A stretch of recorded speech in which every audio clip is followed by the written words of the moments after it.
Who's going to sing happy birthday to the legend? We need somebody because it can't be me. I'm a bathroom singer. Happy birthday to you. Happy birthday to you. Happy birthday, dear Ansel. Happy birthday to you. Give thanks. Give thanks and praise. For a second, I was thinking, is that Ella Fitzgerald? Is that Miss Mango? Mango, manami. Okay. Well, let me just say it is an absolute honor to have you on my show. I remember growing up as a little lad here in the UK, going to South Cridland High School, listening to the sounds of the meditations that used to beat out of our speaker. I remember you remember that old little tape cassette player? You put your tape in, and then the minute they played it on the radio, you hit record. Everything had to coincide. And I was hearing songs like, I don't want no my friend, no, Jesus. And look, he's here on our show today, so big respect to you, sir. All right, we're going to do the introductions. Sharon's going to do the intros. I am Sharon Mango, representing Stockade Promotions Rural Blend Productions. It is a complete honor to have you on our show today, Ansel. I have always been a fan, just like 10 Star was saying, we went to school together, so that's how far we go back. So we know, listening to your music back in the day and look at it today, we're actually speaking to you. It's such an honor, such an honor. Give thanks. Well, first I must say, I give thanks and praise to the Most High. From 1 to this age, I have a birth strong yesterday. Today is a day over, you know, and for all my struggle in life, I'm still here. So that's why I have to always give thanks and praise to the Most High. Absolutely. And to all my fans across the globe, you know, who love meditation and other singers, you know. Bless up everyone. So welcome. Rankin and bless up yourself. Sharon Bentley, bless up yourself. And Kasim in South Africa, bless up yourself. Bless up yourself. Right. Yes. West South Africa? Yes. Yeah. Ah, that's the homeland. Yes. Anywhere in Africa, you know, that's the homeland for us. Yeah, right. Man. You ever played in Africa? Yeah, no, the only place I've been to is Ghana and Ivory Coast. That's good enough. And that was a memory will be staying with I wherever. My first time touched on that land. What year was that? What year was that? The 2007. Okay. Oh, wow, okay. Well, on this show, we're going to take you back in time. Yeah. And let me just compliment how good you look at 18 years old right now. That's true. Give thanks. God bless you. God bless you. You're stuck on 18. And that's where he's stuck. He's 18 yes, today. You're stuck. It's a blessing of the Most High, you know, keep by this way. Yes. But what are you eating to stay this fresh and this young when I got a grey beard and look at you compared to me? No, what happened, you know, I choose a certain food to eat. When it come on to the meat and everything, I don't deal with it. It have to be like strictly vegetable. Right. And exercise and keep, you know, keep exercise and keep your structure up full. And then you present in life. Right. Well, take us back in time. Take us back to where you were born, where you were brought up. Tell us what family life was like, brothers, sisters, all that kind of thing, the school you went to. What was life like for you? Well, I born in Westmoreland. And it was a struggling from that time because my father migrated to England. Then him sent I to some place in our country named Darliston. with some stepmother. Right. And that was really rough for her. You know, when I say rough, I will always remember the street, the cruelty that these people done to I there. Some of the days she wouldn't send me to school. She tied me up on a tree like a pig. What? And yeah, it's a lady next door saw what was going on, and she cried, and she sent me. She come and said, that time I was around between 6, 7 years old. Right. She asked me if she put me on a bus if I can find back my homeland. And she sent her 2 sons to take me to the bus station. And then when I was in the bus, one of them never saw me and running me down. So I have to run out of the bus. But there's a place that they call where alligator, them saying a pond. Oh yeah. So I said to him, say, if you keep running I down, you'll jump in at this pond, you know. And then run, I'm jumping at the pond because I decided say, I'm never going back to that. You know? So anyway, the lady said, I'm not gonna make you stay here. These people are wicked, what they done to you.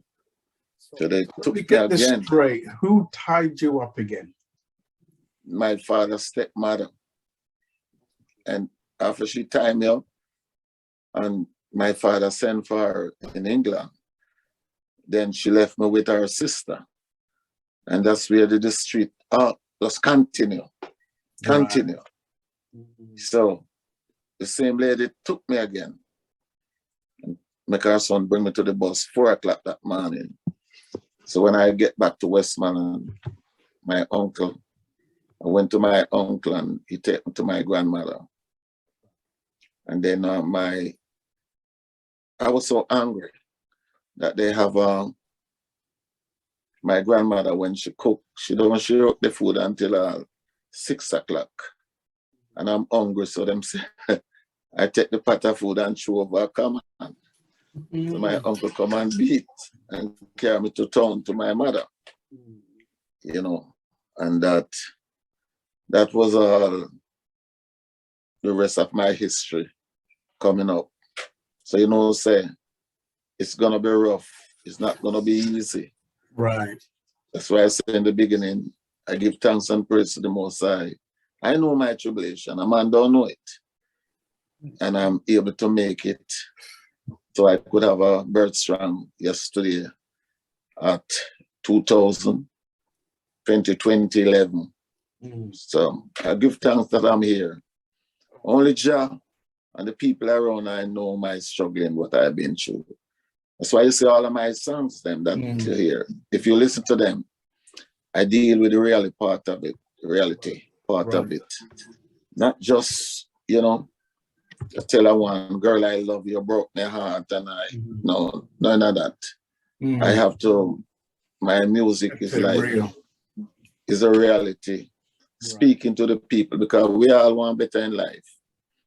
But Babylon don't want to see we better in life because that's how they get their living and their wealth. So sorry to hear what you went through as a child.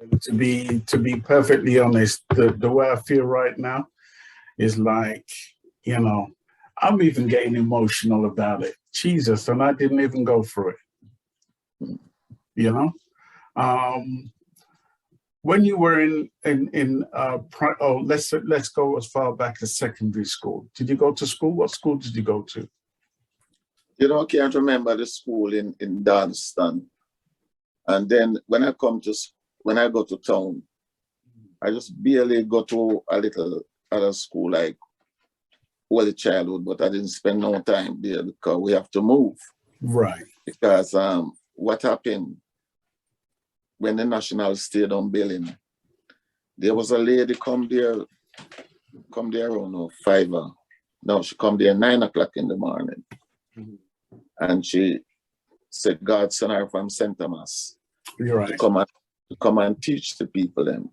Yeah. To explain to the people them that the place is gonna sink, the whole mountain view gonna sink.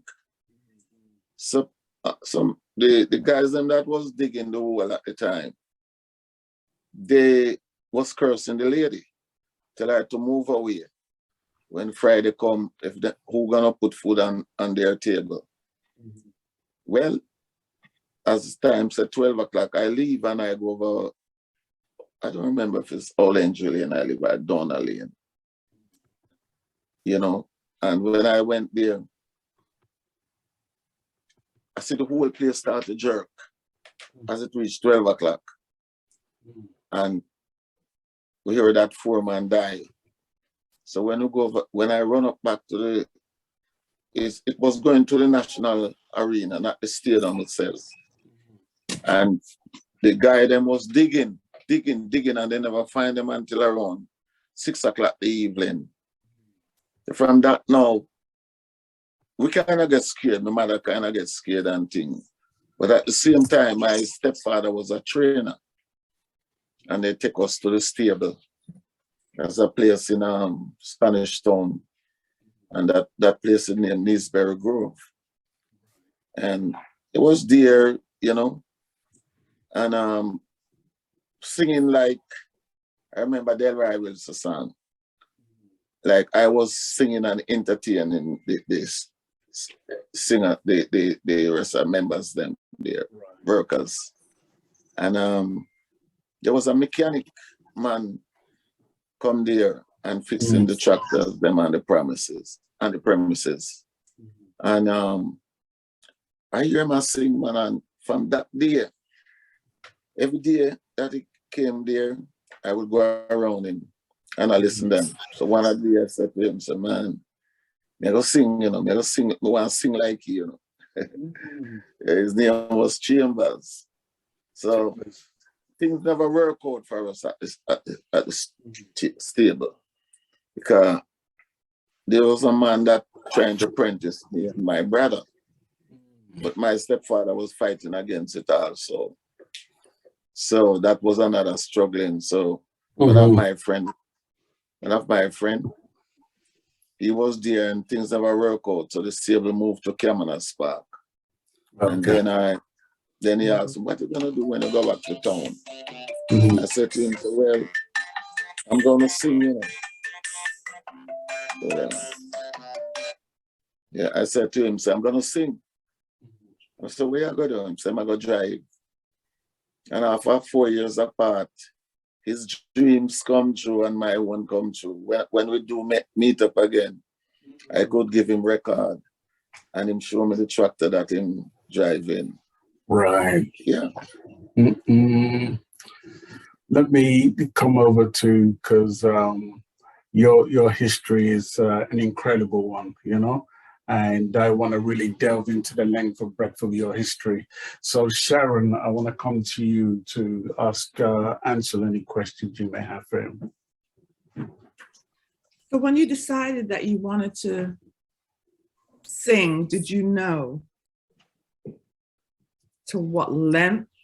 Like you so used to hearing the Delroy Wilson singing, and it was like, did you know who you were at that time? Like, this is really what you wanted to do? Just music is it for me? No, I just want to sing. Any way it come, I just want to sing. That was my whole thing, just to sing. So after in town now, I live at a place at Kingston 11. And there was some singers around there, like it was the Royal, no, they did name the Tartans. The Tartans, Al Campbell. Later on, one of them become Prince Lincoln. And then the other one that was Cedric, he called himself the Congos. So that was the same group name, the Tartans.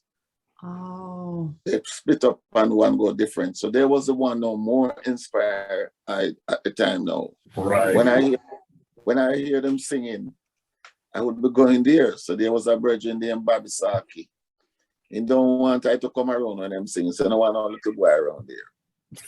So at times I would go up in the breadfruit tree before they come to us. So when him look up and yeah, man up there, start run. If you run from something like some monkey thing, you know. But my determination And no matter what's going on, it's sing I want to sing. So after them now, I was singing out by 3 miles.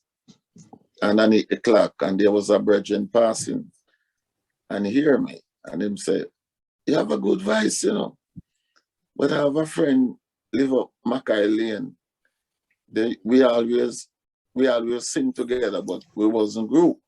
Right. Because at the time he was group with Al Campbell and some other brethren.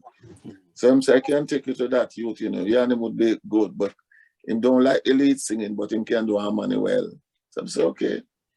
And then take me up there and I meet Ansel Gray. So 2 of us start to sing together now, and we go to Light Matadors and sing a song named Sese. Well, we get 10 pounds, and we never hear the song. You know, it's around 90. When I man come to New York, this in Moses record shop, there was a virgin there named Buck. I was talking to him and tell him my first recording. And he pull it up on a CD and I play it for me. He said, what? First time I hear it from the time I record it. Yeah. And from there now, we start going around. But I was so interested in the harmony. The harmony. So one day I was walking, you know, being alone, searching my way through. And I heard this song playing. I don't remember if it's on the radio. It was a Bob Marley song. And from that day, the song hold me like it just put me in a different world. Like with my tribulation is what the song singing about. And the song was, when I was just a little child, happiness there in a while. But for me, it's sleep one day. Happiness come back, I say. When I hear the song, man, from that day, it just, you know me. Then hearing the Paragon sing, I remember John was singing this tune. Fly, fly, little silver bird, fly, fly away. Yeah. When I hear them sing, the man, I'm so interested. I don't want to lead sing, you know. I just want to, in the harmony. Because hearing those beautiful harmony, man, singing, I said, man, oh man. Listening back to the Wheelers again, singing, sit on my feet. Yeah. Man, when I hear them tune, man, you know. So after that, you know, there was another bridge we know we farm named Conroy Brown. I think he's in London there now. And we do a song named Loser. And that Loser done, yes, I think either 69 or 70. And then from there now, I met up on another brother named Donald Louis. And, you know, the group, this moment you will have some come, the other moment, you know, they're just going apart. So me and Donald Louis now start sing together now. And then we met up on this, and Ansel Gray. We met up on this producer now named Ford Christian, as Lafodel was his label. Right. So we do song like Bongo Man, I Want Love Forever, Dying Love, and Send Boy a School, sing a song of Freedom, and What a Bam Bam. So after those songs now, when you said Bongo Man, is that Bongo Man with Jimmy Cliff or a different one? No. It's after that. It's, okay. When Jimmy Cliff come back to Jamaica now, and him send Carlos to the Summer Harmony for him. I mean, he was singing, Bongo Man, come, So I said, wait. So like,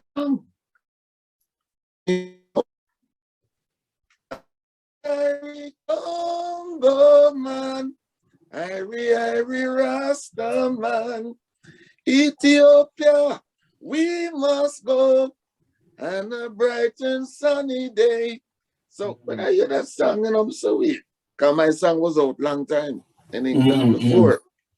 So anyway, after do a song now, I was going in the studio now to do a song name, Sitting on the Sidewalk. Right. So that's when I meet Danny. Okay. And I tell you Danny what, before you go time. any further, your internet is shaky a bit.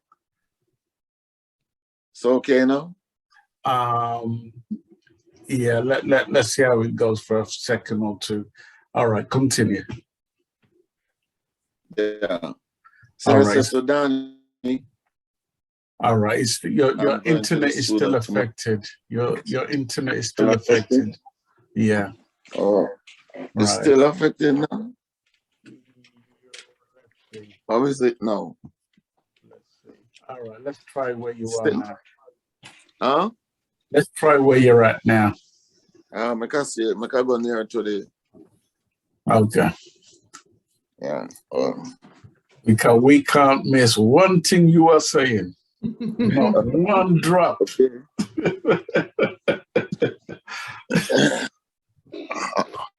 How is this? That's good.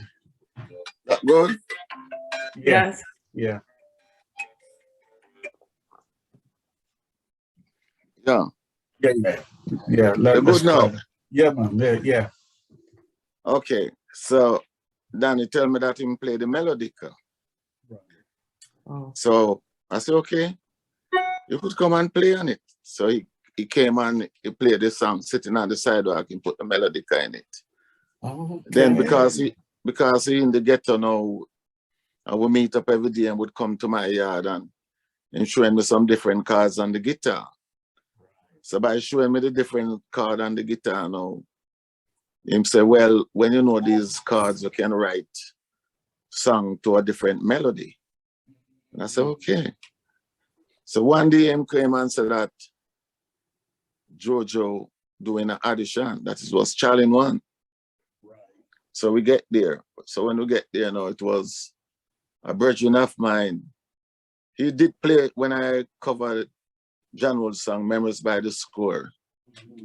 He was the one that played the keyboard in it. And he was the one doing the audition at Challenge 1 at the time. So him say, just sing one tune, man. You know what I'm saying? So as I come out and say, if you run down your shadow now, you will never catch it. A woman is like a shadow, and a man is like an arrow.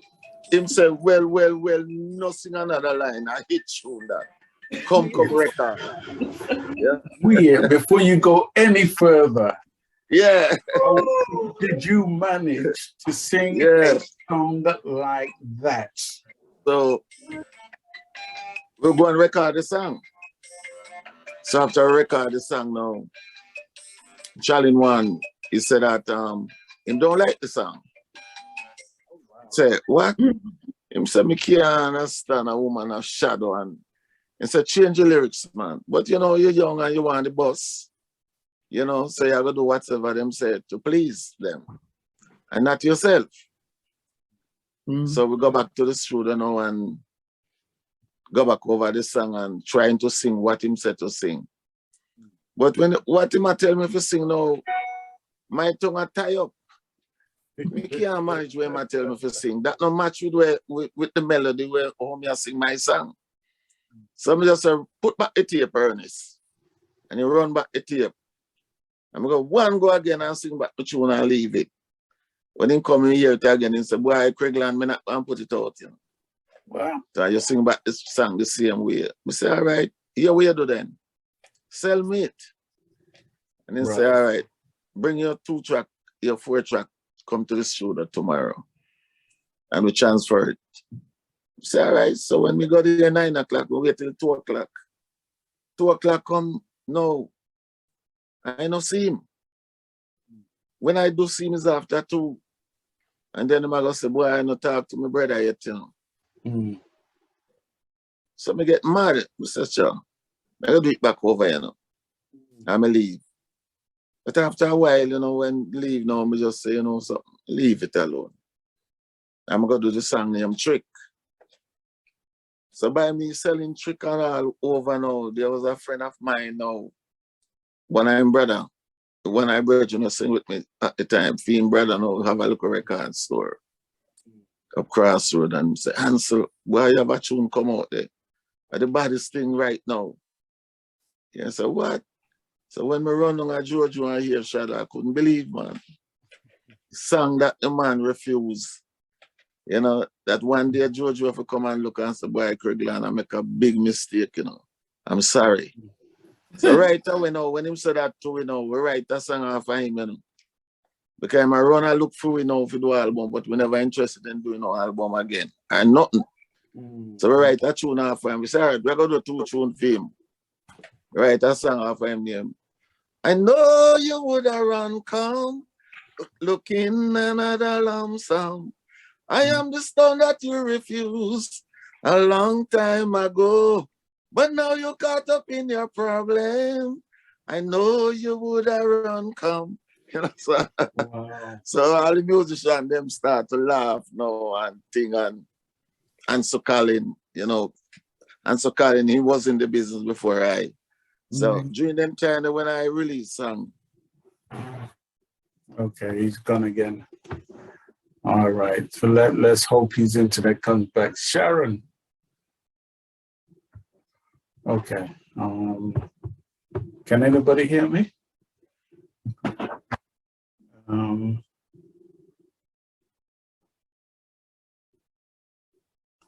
Oh God.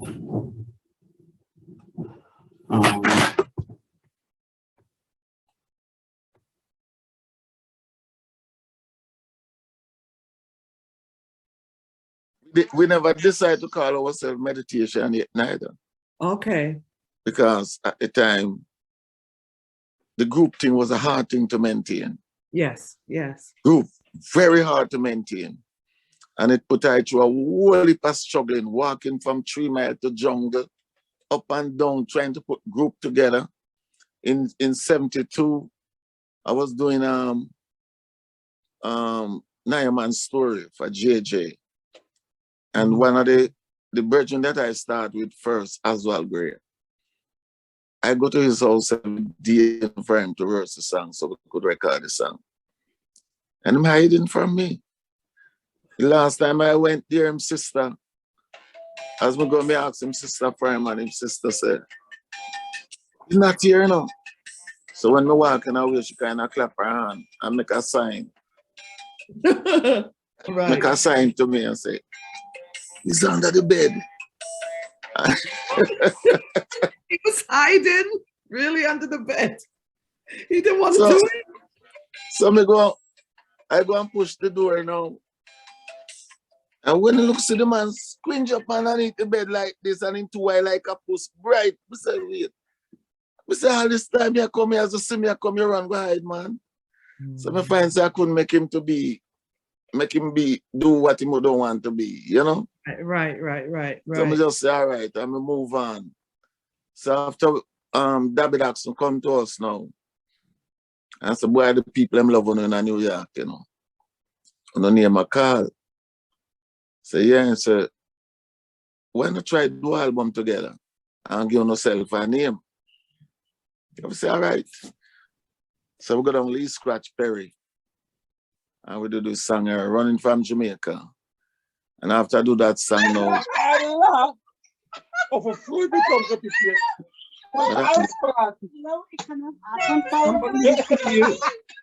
happened there? I don't know what's happening there. Okay, they muted now. Yeah. Go ahead. Yeah. Then after we do that song now, Ken Williams come to Jamaica, was a disc jockey in New York here. Yeah, I remember. Yeah, Ken Williams. And him heard the song. And he said, that be a big tune this song. And he take a cut of it and come here and he just start to run. Mm-hmm. And after we finish the album now, Giorgio give him a cut of shadow to put on it. And that was the biggest mistake Giorgio made. He just run, and from that, the first move out of Jamaica was a man come from Bermuda. It's a man who don't have Bermuda and Star, man. They want meditation, man. Wow. Go to Bermuda, man. They would kill you over there, man. You know? One of the time we singing, what song I was singing? I think Trick. On the outside, and like the whole crowd coming down on us like they want to stampede us. You know? And they play Trick. And the radio there, and then they fire the man that played the song. Mm-hmm. So this is how you go, you know. The truth always be an offense to people, you know. And I man will always stick by the rules. Mm-hmm. Mm-hmm. You know, don't care what happens, because there are a lot of people out there that doing things when not even acknowledge the things, the wrongs that they are doing to each other. And it's the music. It's the music reach them and change a lot of people in the world today, you know, because people lack of information, lack of so many things. But the music, my brethren in the Whalers group, Tyrone Downey, you know, when him touring with Bob, he would come forward back to Jamaica and I show I said, boy, the people in Zimbabwe and the different continent that them went to, they come out and say, yes, the music changed them, you know, them attitude. Right. Because there was a lack of what really taking place, you know, what these people really doing to them. And this is how it's been going from the pirate days until now. Just like how them call himself Christopher Columbus.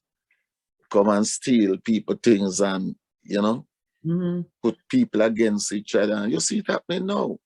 When these big, we call them superpower people, you know, want something, them go and upset the little small people and make them fight against each other. When them fight against each other, them turn around and come forward like say them a help. Help what? After them done, turn them upside down, them come and pretend like them helping. You know, so these are the things we Rastaman sing about, you know. The injustices of the outsiders coming in and, you know, dropping their little jewels with, I'm gonna help you with this, like, you know, you should do this. When they take, you know, you're finding out after a while they've taken advantage or misleading you somewhere else or pitching you somebody else. Yeah, it's a shame. It's still going on. It's still going on. Still going on. Anytime them guys will come around, it's something you have why them coming around. Right. And they will be nickel themselves and play fools. You know? But it's what you have they want. Right. You know? And once them get it, them refuse you. And turn over one another against one another. Look what's going on in the ghetto now all over the world now. Right. Just really check it out. And see if you think it makes sense. Right. Man used to go recruit young youth and take them to war. Fight who for war? Right. What you done to them people? You're not trouble them people. But everybody want to fight and take away what they have. Look at them nuclear weapon. You hear them on when you listen to the news and hear one plane costs so much billions of dollars to build. And with all these nuclear arms that they're building, who they're building it for? It's not no dragon them are building it for, a human being. You know? And Selassie don't speak it, you know, say, mankind are going to destroy the earth with them nuclear. And see, that's what it's going to right now. Because everyone is arming themselves to avoid the other pirate. Because all of them are pirate, you know. Yeah. Yeah. Over to you, B. I know you cut out for a bit. 10 Star, can you hear me? You know what? I never realized I was on mute. Sorry about earlier. I got cut off. And every now and again, the gremlins run ragged on my system. So I have to draw for the holy water, you know, to get rid of them. So I'm back again. And now that we're talking about what we're talking about, I want to lead you back to when you started your first recordings. For many of these classic songs that you wrote, did you get paid for them? No. But what kind of pay?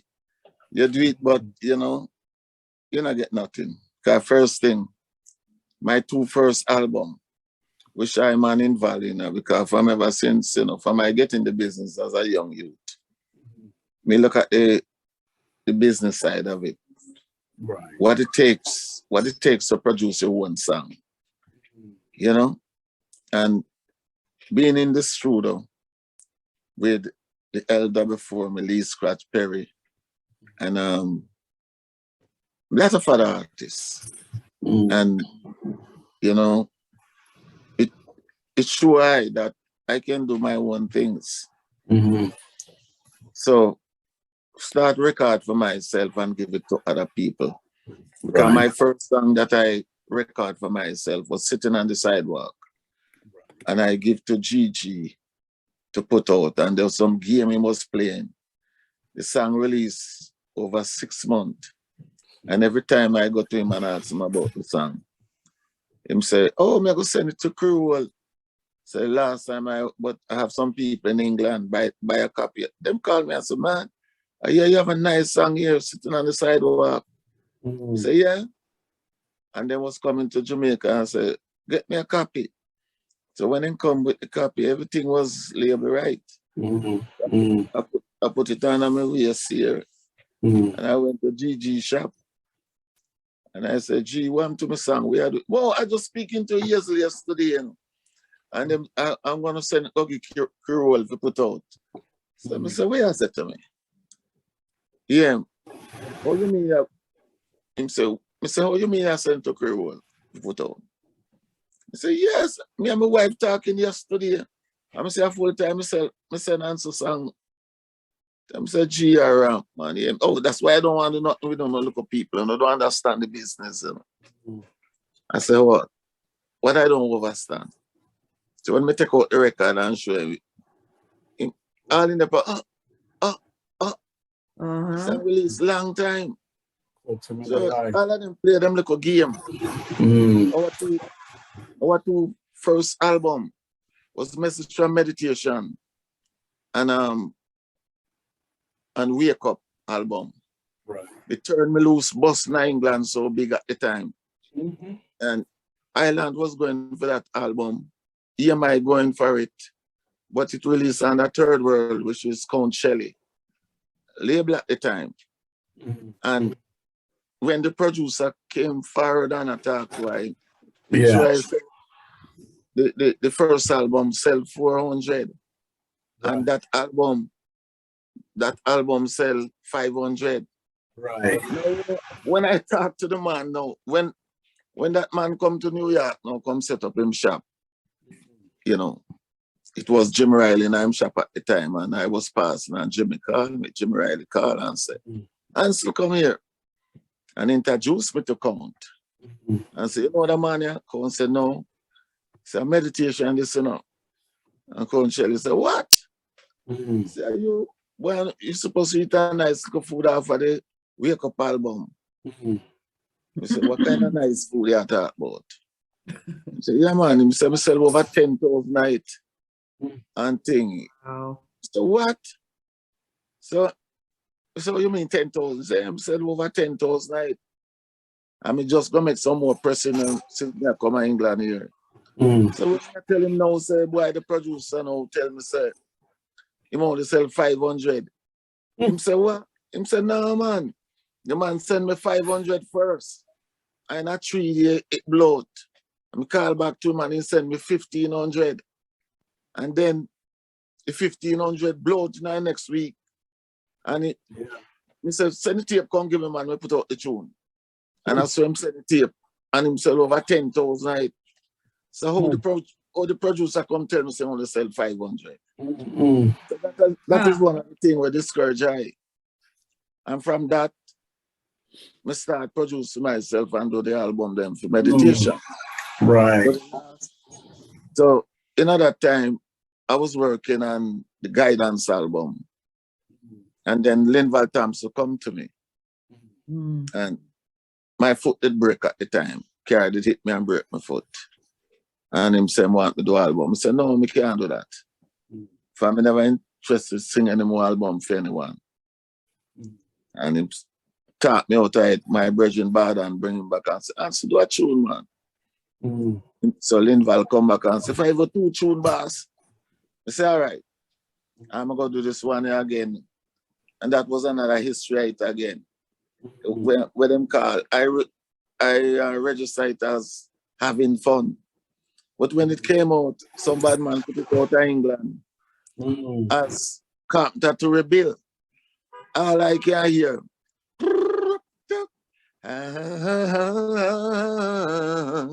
So when we hear that, we say, what? That helped discourage I, man. You know? Because you do your work and you know get the proper work how you want it. I'm gonna tell you some different thing. Right. Yeah. Yeah. So that from that it's only no more for an album. We do feel involved, yeah, man, from that. We always do my own things. Right. Produce. So I've been putting out my own song, but you know, when you're not there with a major label or anything, you know, nobody hear your song. Right. Because with what's going on in the business, they have to upfront with some producer or company where you can put your name out. But I mean, I've not that rundown. You understand? So I just put out the song. It's my joyful way of living that. Right. And we spend a lot of money in the music business. So life go. We just go and live and just put out music for teach you them how to live. Right.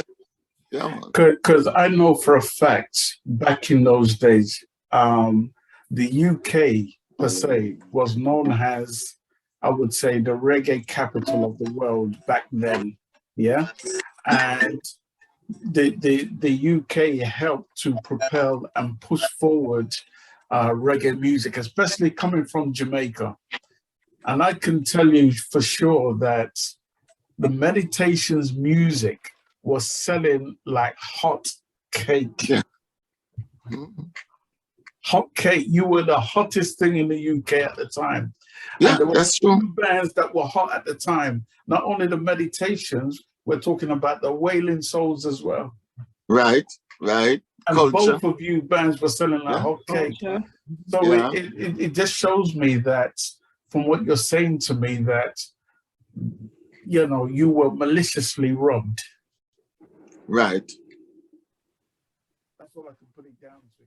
And to me, it feels, every time I hear these stories, I've had so many interviews with so many legends, and everybody's history just coincides, has the same. Everybody has the same story.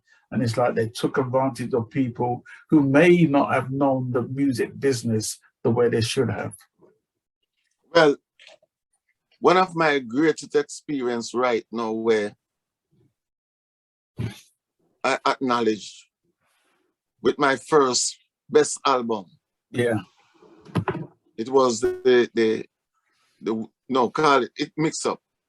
A message from meditation to wake up. This company called, and every time I used to come to the state and do a show in Philadelphia, I would see this guy turn up with a card and give by and say, meditation, when you have a time, we want to talk to you.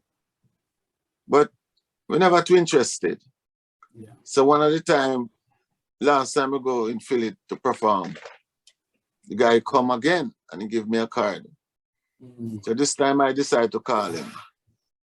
And he said that he wanted to put 10 songs together and call it the greatest hit. Now, I said to him at the time, I would listen to the album for 5 years. And I don't want no third party. Right. So, okay. Now after, at the time, that's where we use some of that money and buy out Dabby Daxon album, because him saying that he didn't want to have nothing more to do. So we say, okay. So we say, all right, just sign the contract and turn over all the master tape to me. Right. And him sign it and we pay him off. So we own all of them songs now. Wonderful. So after a while, yes, I was in Jamaica at the time now. My two brethren, them decided that I wasn't coming back to Jamaica. So I was calling to find out about royalty and all these things. Right. You can't hear nothing. So when I come back here in the 90s now, when I'm in Jamaica, I send a song, can give them name Quiet Man. And then put out the song, and the song was selling so hard up here. And when I come, the statement that they're giving me that's why I know that these people are some crooks, you know. The statement that they give me, when I come, Count Shelley want 100 of the song. And I think a virgin, he named G's want 50 of the song. And a lot of people couldn't get the song anymore. Right. So when I go over the company and ask them about how many units them sell, them tell me say 1,500. So you sell 1,500. That match up. Shelley sell 1,000 by himself. And at the time, Al Campbell was in a witty shop, sell 800 of it. Wow. And G sell 500. And they still look for me to bring more to them at the time. So when I go, Brad sell 500. And him tell him says 1,500 himself. Yeah. So anyway, I said, okay. A few days after, one of my brethren called me and said, me here, my song running from Jamaica in a Eddie Murphy movie, Holy Man movie. Right. I said, what? So when I check it out, when I get a lawyer to check it out, them done break the contract, give to whatever to put it out, and it said no third party. Now Heartbeat was about to put out some of the song off of the album. And when I give Heartbeat the okay. Heartbeat Records, Willie Lindo. No, not Willie Lindo, Heartbeat. Okay. You're talking about Heavy Beat. Sorry. Heavy Beat Yeah. different from Yeah. Okay. Yeah. So after that, I get to really understand that some trick that was going on there. You know? Yeah. They put out a thing now and say, them put in a stoppage, injunction and those songs. So when Heartbeat send me now to get the contract, that kind of words that them use when me you don't know about. You have to be a liar if you know about it. When you have something like purpose, what purpose? Perpetual. I know what you're saying, yeah. Yeah, that forever and ever. Well, we can have a call a word, you know. But yeah. That was the word them use. And so them own my album for life. Imagine. Yeah. Imagine that, man. Imagine, yes. And that guy now used to come our yard in Brooklyn. Come sit down and talk with we every day. Like them was my friend. But that time we never know since that tricks up him sleeve. Yeah. Can you imagine that, man? Yeah. The more I come to realize what everybody went through in the music industry is like, you know, I remember the first time I went to Jamaica and I heard Egyptian playing on the radio. And then a lady from the church said, take out that devil music. But in a way, I couldn't really understand what she was saying. But the more I hear these stories, this industry is demonic. It really is demonic. Yeah. And just imagine, for all monies that you may not have received, you may go back 20 years, right? But they will say you can only claim 6 or 7 years back. How's that right? These people are demonic, man. They can't tell me nothing. It's sometimes I don't make it stay in my mind, because sometimes if I concentrate on it, it will blow your mind to know that you do so many works and people just living off of your works within brainwash education thing, you know? Let me ask you a question. You ever thought about re-releasing your music? Did you do that? You know, have you thought about it? We have some friend, even one of my brethren in England named General Lee. He was asking me about the wake. I don't know, he didn't sure. So someone was asking about those songs, because no one have that song to put out, and no one can put it out beside the pirate. They call themselves Shanaki. They was the only one who used them word and kept them song there. Right. See, but the other rest, I can put them out and thing because it's owned by me, you know. But let me ask you another question. Signing to these big labels. So you were signed to label, you said, right? No. Just a record deal. Record deal. And you see, the big company, them do help you and then do break you. Okay. Because what really happened, you know? So for instance, if you, as a small singers just coming out of the business, if the record company give, this is where a lot of us lack of, you know, the overstanding of the business. If a record company come to you and like you, if he will give you $100,000, when you go to the studio and him say one, like say 2 albums a year, when you go to the studio and you do recording, you finish the recording and give to them. All right, they're gonna spend whatever it is cost to put out the song. And any promotion they give, all of that is your money paying for it, you know. Now, if you wait, look, you see, you get lively out there. You have to be a top seller to really know who are them. See? Because remember, them gonna want the product, you know. Because remember, them give you the money, you know. And them give you the money to do the work. Right. So that is their product. It's just what I want to show you, like in the late when Bob Marley was doing some album there. And he was getting a certain amount of money for it. Now you see, just a few years ago, they was using Bob song and all different kind of thing, and Rita sue for it. Now you hear what the company that have him thing material say. Bob was hired to pay. You understand that? You understand that? Not at all. Tricks of the trade. Okay. Yeah. Just like what I'm showing you. When Rita sue Unite, what them name? This company. Rita sue them and carry them to court 2 times and lose. Because them say Bob was hired to pay. So that means they give Bob a certain amount of money. So that's why them own him best 5 album. But some generalship in that. Because nobody can tell me that Chris Blackwell gonna sell a company and sell publishing. Them and the band in a publisher know everything about publishing. So they would not sell no publishing to no company.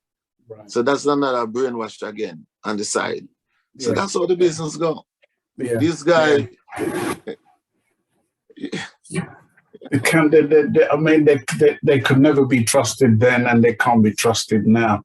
And everything they did was by design. They designed it that way. Yeah. Everything designed. Yeah. It just don't happen. So because a lot of who didn't know about publishing during the time in Jamaica and 50, 60 coming up. No one ever know about publishing. That's where a lot of people lose.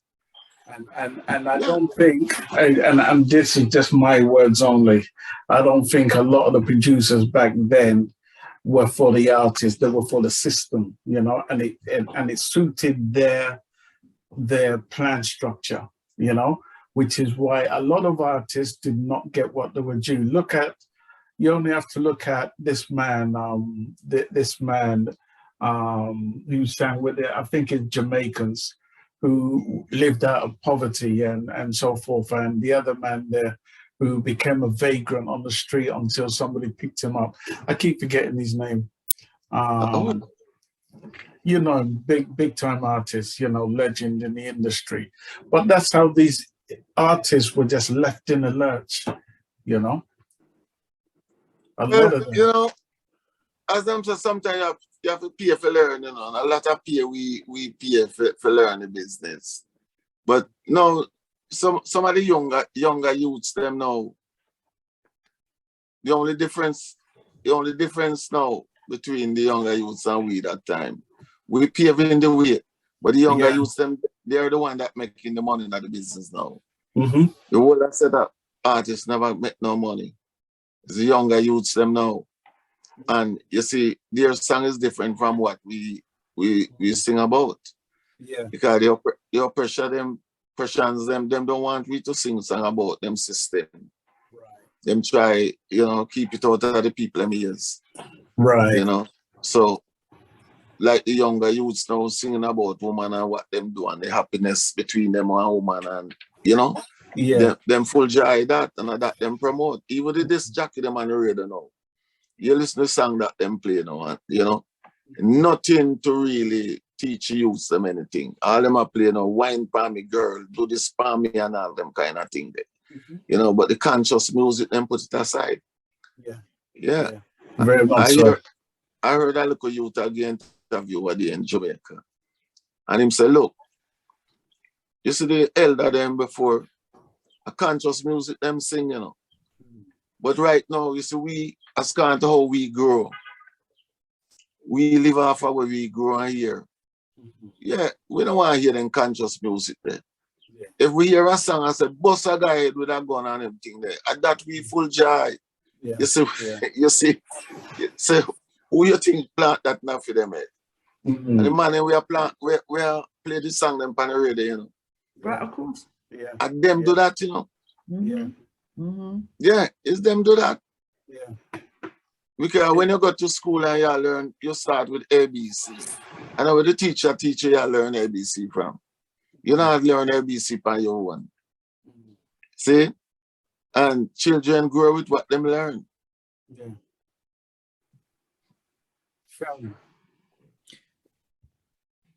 Before I even go to the questions I have one question I always wanted to ask.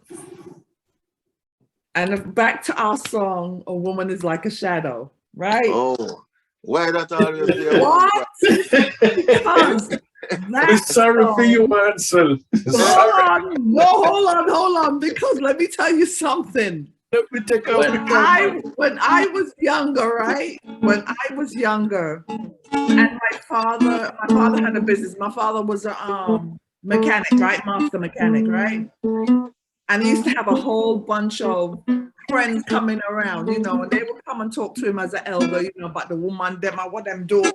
And my father would always broke up, a woman is like a shadow, right? Your words. So that was his answer for everything. So I want to know how and what made you put them lyrics together. Well, you can hear him crying in the middle of it, you know, because that coming from the heart. And sometimes when you feel the pain in your heart, the only thing you can do is bawl it out. Right? Yeah, that's a man anyway, well, you know, growing up, you know, you always have your little girlfriend. But you know, some stay and some don't stay. Yeah. It's when you get to realize how life really went. Now me have this little girl who me love so much. You know, we grew up and the parents was fighting against it and thing. So anyway, we hide and we find with one another. I don't care how much them fight and thing. Now, my father, after my father got to England from around 76, sometime around that year, me and him was in the country up and down, so I didn't see her. Just quite some time. So when I come up, I saw her uncle wife at the market. And him say, your girlfriend over me yard, you know. I say, yeah. So tell her, say, I want to see her. Tell her, say, I come, I want to see her. So when she come, me and her talking. So she tell me that she going back over where her uncle was. So I say, you're going back? I don't like that. She said, well, my uncle, they are lonely, so I just keep them company. I said, but your uncle have 2 big daughters older than you. And also around 4 sons, a wife and a helper. So how you mean? So right away, so I feel say it's somebody else involved. Cause that distraction. Right. So the night now, while we're talking now, we say, well, if you leave, you know, go over there tonight, I end between me and you. She laugh. She laugh after me and say, Ansel, when a man love a woman, a man will make up to all the woman mistake. And I know you love me. I say, oh, so that means, sure you know I love you. You can do anything and I will take you back. Just like how we will go fuss all the while and quarrel and you come back. So, well, if you leave tonight at the end, I'll read that. She said, we will see. And she leave. No. I did hear a little song one time in a movie about shadow. And Curtis Mayfield have a song named In the Shadow of the Night Moonlight. You know? So walking down Marcus Garvey, driving out with my 2 hands in my pocket. And looking at my shadow, I go now and I step on it and you know? And I stop, I move, shadow move, stop. So everything is going on my head now. So I said, this woman coming like this shadow for true, you know. And I go home and I couldn't sleep. Me go on my work all the while, you know. I just one stone throw from where I live, you know. And sometimes I get there until 9 o'clock. A man will live all a Rockfort and Spanish Town. They're from 7 o'clock. So the boss put her on a probation thing now. And I said, boy, I'm going to give me 3 months. Else I'm going to fire me. But the 3 months end the same time, same way. The last morning, him come at the gate, come wait for her, you know. And then he look into me, I run and come with 2 dumplings I eat. And him shake his head and he say, all right, go on your work. Go inside now. But all my mind upon is she. The first morning now, after that now, me go on the 7 o'clock in the morning when nobody couldn't believe. When everybody see me at the factory, I say, we are doing so. Give me time here. But then I know say pressure then on my heart. So me I run a machine now. Whoop, whoop, whoop. And I start singing. Run down your shadow now. You will never catch it. A woman is like a shadow. And the man them stop the machine and say, wait, how was that? How do you get that tune there? And everybody talk about the song. From there, you know, there was a man come from Germany. We used to teach the man them down in the ghetto for well and them things. So when him brother them come over now, we would go up there and sing. So one of the night we sing around 22 songs. And a girl was there after we finished sing 22 songs. The girl said, I find this very interesting. The song about woman is like the shadow woman, yeah. And it started ringing on my brain now, you know. I said, wait. After all the song we sing, look at the song that the girl come ask me about. So anyway, we go to Gigi with the song. But before I answer your question, that is the word, that is the part you see. They never make a woman know how much you love, because they will do things to hurt you. Hurt you. There is no joke about it. So You're not one condemn, you know, because a woman is my best lover in my lifetime. There's nothing to me like a woman that is earlier, you know. But I say, give a little give what you can, but don't give too much, because if you give out all, you ain't gonna leave you. And I realize that no matter what you do in life, we will never be satisfied. You know, no matter what we have in life and we do, we will never be satisfied, especially when you're young and growing up. Because after you reach 20, 25, is a different change of life that for you. Right. You want to know how the other side of the grass look. Use one side where the grass browns. You want to see how the grass look over the other side, so how it green. You know, so that is how the song come. So I went to Gigi with the song first. And one said, Grow Your Dread. And he select the two songs. So the day when we got to record now, he called me and said, sing another song, man. I'm sing a song about marry me. And he said, yeah, man, this is the song, man. So anyway, I go back now. 90 was doing some audition with Byron Lee. I'm sing the song again. And 90 pick it. It's a day when we go now for record again. He tell me, say, Earth and Stone have two love songs. And I'm going to go with that. So I say, all right, we're back on my one again. So me go down to Phil Pratt. Now, Phil Pratt select Shadow.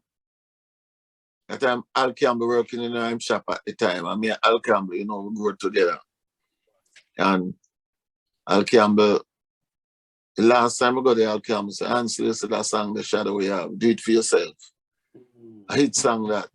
Phil Pratt a ramp.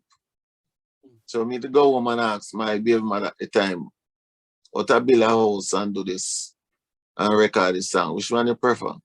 You say, I prefer you build the house. You know, remember, you did do them through there, you know, get back no money out of it. And you get back for you sitting on the sidewalk at 60 pounds. So I just say, all right. That's how I'm going to do the song for Charlie One. And after I do the song for Charlie One, I'm going to do a trick. You know? And that's where the ball start to flow for us. And when we become meditation now, we decide to put the group together now, we start. And then we see all type of people running come now for harmony and want meditation harmony. Yeah. So you did harmonies for Wailers as well. I think it was Keep On Moving or something like that, right? No, Keep On Moving. No, we never do that original with Bob. We just do it at a rehearsal. Oh, as a rehearsal, you know, okay. When we was rehearsing for the peace concert. Okay. But what we do with recording with Bob was Rastaman Live Up, Black Man Redemption. Man Live Up, okay. Yeah. And Punk Reggae Party. Okay. Yeah. We do the harmony for those songs. Okay. And Jimmy Cliff Bongo Man a come. Right. You did Bongo Man a come. Who else did you do harmonies for? We do harmony. Well, when the Congos just start out, we was doing all the harmony at the time. Okay. For Lee Scratch Perry, for the Congos. Right. So it's when we left and on tour, we what they call the Eptones. That's why they're able to do this song with the Congos. Row, fisherman, row. Okay. Yeah. They did the harmony. Right. Yeah, and Juna Mervin. Right. Police and thief. Oh, wait, yes, sir. Yeah. So salute. Yeah. No, that's not we. That's all we would do it if we was there. Because we was the one doing harmony for Lee Scratch Perry at the time. Right. But everyone that come there. Right. You know, and come sing. We doing the harmony. So we do majority of the harmony and the Hark of the Covenant. Right. Did you meet another bedroom up there called Bonnie Ruggs? Oh, Bonnie Ruggs. Yeah. Okay. Because I know he worked with Lee Scratch Perry as well. Yeah. Okay. Okay. I know you're itching, Sharon. Go ahead. Listen, I'm just thinking of Police and Thieves, because I covered so much of those songs, and just knowing that you know what I mean? You did the background vocals when I'm doing it with the band. It's my husband, a bunch of us, just so we can get the vocal harmony, just that. I'm a big fan of the congos. I like raw fish and right that high, high pitched voice, and then you guys in the background, amazing. How was it actually to work with Lee Scratch Perry? Because some call him crazy, some call him... No, nothing wrong with Scratch. Nothing wrong with him. No. Yeah, some said he was crazy, but then he was like an Einstein, like a, you know what I mean? The man with his mind was always working, and my understanding is that he just constantly in the studio, ideas, you know what I mean? You see, I go around certain record producer, which I know great producer. I watch the way them do them things, and I learn from them. I learn from Lee Scratch Perry. I see what it takes to really put a music together, and the timing and the dedication, because he knows certain things, you know, that the song need. I see how Willie Lindo work too also. Willie Lindo, they, you know, professional, how they go about doing them thing. I spend a little time around Coxon, but never record for him. Okay. But just around him, you know, the few time before him pass. And in the studio, he was recording one of John Wood's song. Right. And they have him there vicing over 3 weeks and couldn't get him to vice. And John Wood's son tell him to call me. And I went down there. Yeah, and do the works. So listen to Coxon and the way him talk and the way him struck the music. Those things kind of helped me in the business also. Okay. Great producer. And there was another one named Harold Buckler also. Them man they, you know, them man they great producer them. And I work with a lot of other producers, you know. I work with brethren, it have to be my brethren.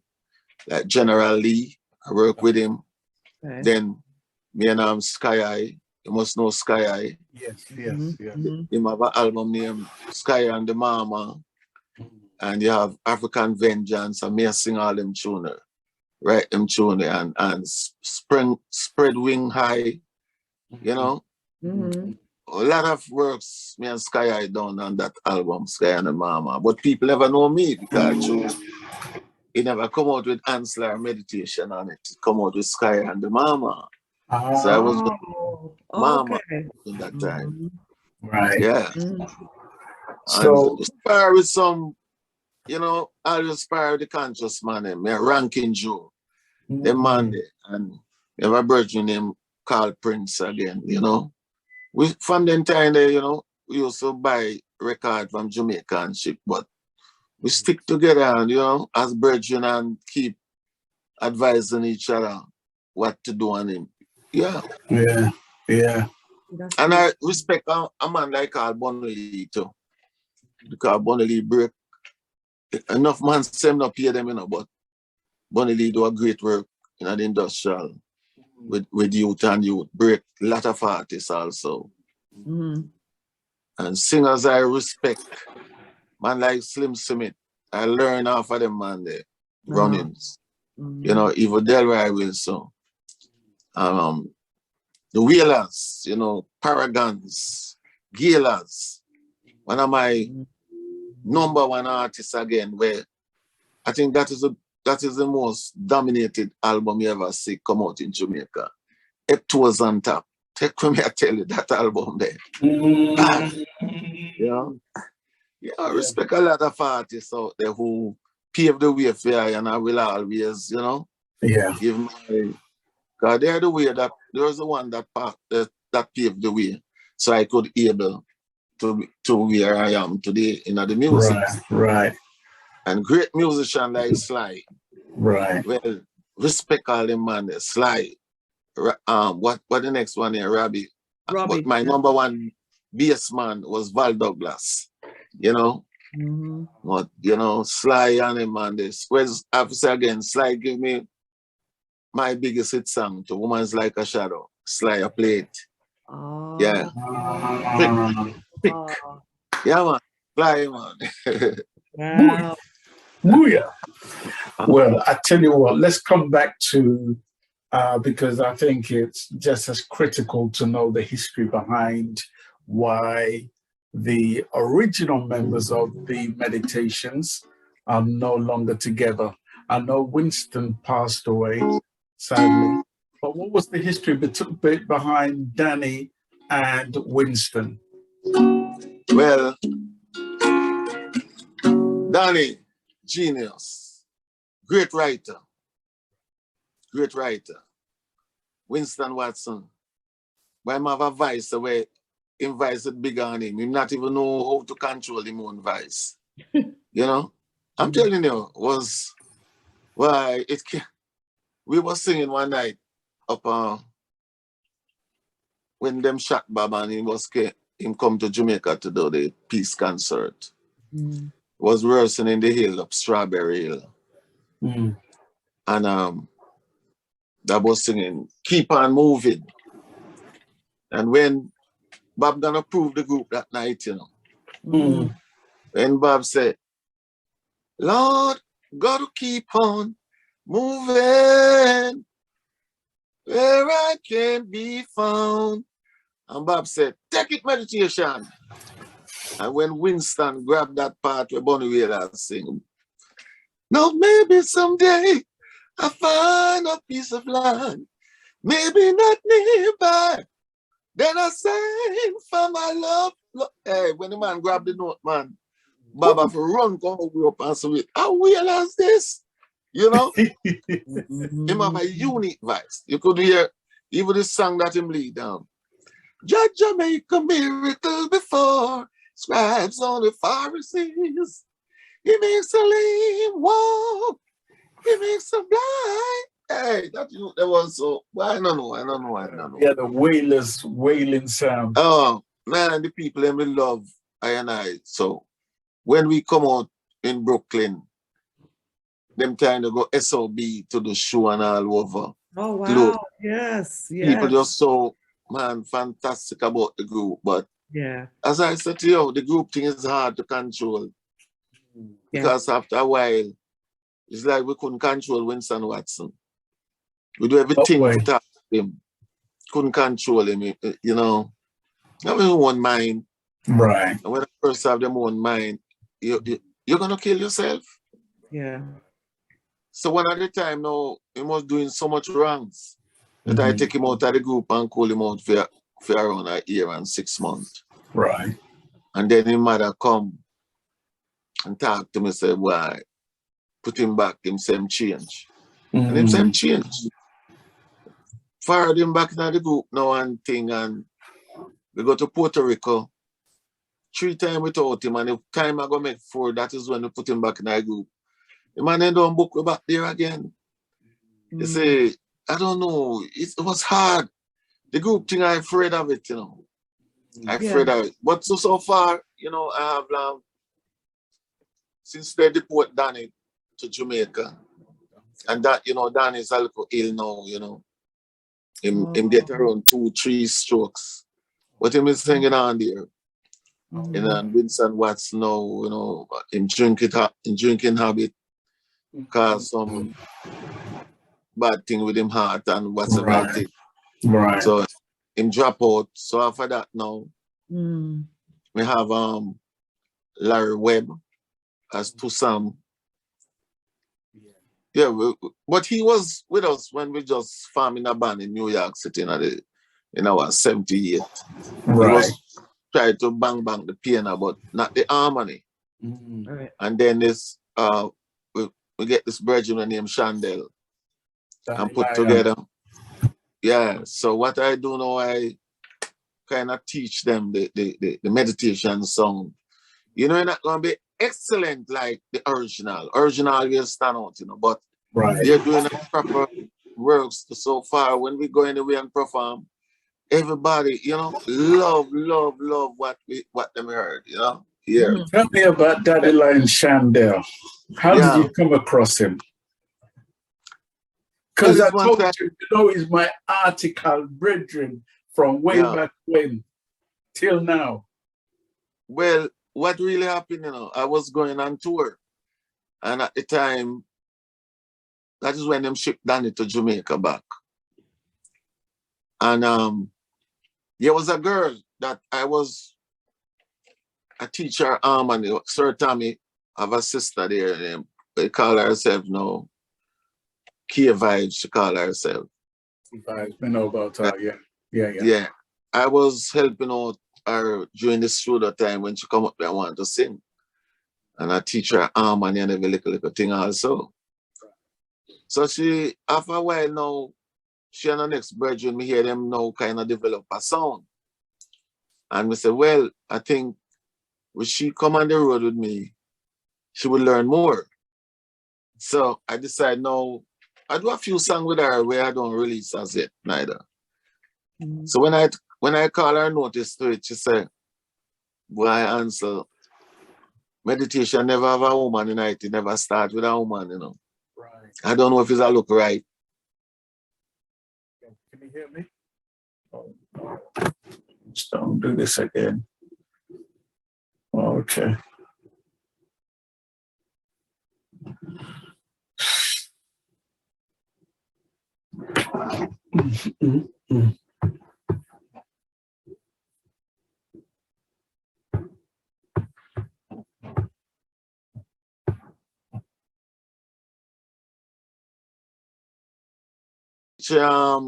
Glenn Washington on it too. Glenn Washington on it, and also Al Campbell and Dan Angelo. And you know, Al Campbell sang there, Same Out Bad. This album bad, you know, when you listen it, you know, if you listen it, the whole of the album, you don't know which track to pick. Because when I was about to make the video, I was lost. I was thinking, which track? Because even the last song on it named Judas. Yeah, That's Judas. another. Yeah. You see? Yeah, there's a couple of nice ones on there. I do have another favorite. There's an album you guys did. I'm trying to remember when it was, 2013. The album is called Standing Love. No, I think 2000. Well, at that time I have Standing Love album. Standing Love. It's Standing Love. Man, right. You got some tracks on there. It's true. Amazing. Love. That's probably one of my favorite albums. And now you have the Smile Again, the Meditation with Friends. Right. Really, I love it.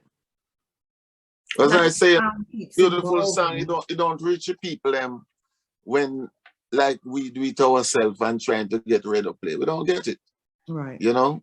You have to have a bridge and decide and say, make us spin it. But you know, I know I'm not run down. Whether they want to play it or not, I just putting out the words. I leave everything up to the Most High.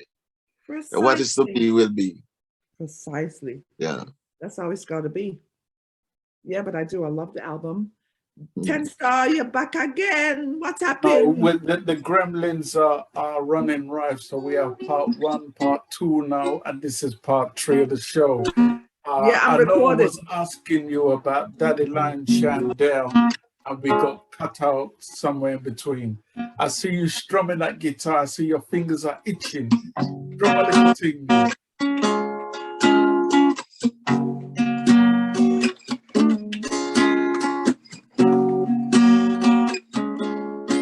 Said if the people don't change, the system will remain the same.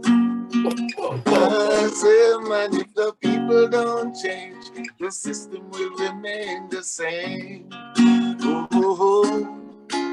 All the blood we shed in vain, now it won't shed in vain. And all it... Oh, no, I'm going too fast here. Yeah. I'm gonna take it back. This song is a song my son write and me. So I love it very much. What? Liberty. Love it. If the people don't change, the system will remain the same. I said, man, if the people don't change, the system will remain the same. Ooh. Said if the people don't change, well, the system will remain the same. I said, man, if the people don't change, the system will remain the same. Ooh. All the rage we kept inside, all the blood that we have shed. Yes. You know, I heard that song a couple of years ago, and it was played by Daddy Lion Chandel. At the time, he you know, he does a radio show, and at the time he was doing that show at Ed Robinson's E2, E2 recording, you know, studios where Michelle Atherton is.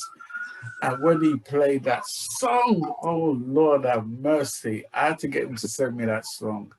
But you know what I didn't realize was that was done by the Meditations, you yourself. Yeah. Uh-huh. Only now it's coming together to me. It's like, what? You did that? You know what I mean? Oh, I did the whole thing on that song. Yeah? I did the whole thing. Harmony and everything I did on that song. Played everything. Wicked. I do an acoustic on it, you know? Strum my next thing, man. Strum my next thing. Because I know your fingers are itching. The next one. What's I say now? No friend. Oh.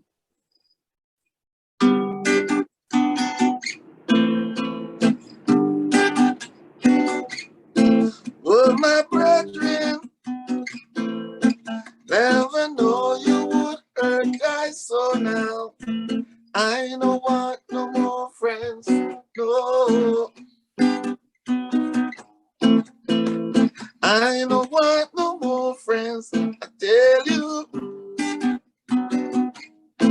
Man, if you're hungry and I have it, you can get it. But I don't want no more friends, no. You can be my brethren, even my hydrant. But I don't want no more friends, no. You see, friends always know everything about your life, and they are the ones always try to end your life. So I don't want no friends, no. I don't want no more friends, no. No more friends, no more friends. No more, no more, no more, no more, no more. I've learned my lesson well. I'm about to graduate now. I don't want no more friends, I tell you. Jesus. You can be my brethren, even my hydrant. But I know ain't not a friend business. Yeah. I know. Boy. Yeah, man. So we do you it, don't realize the enormity of everything you're doing with that guitar, man. Let me tell you something. I think the only thing for you to do right now is to do an acoustic album of your classics. A real thing, you know. It's a big one in England, you know.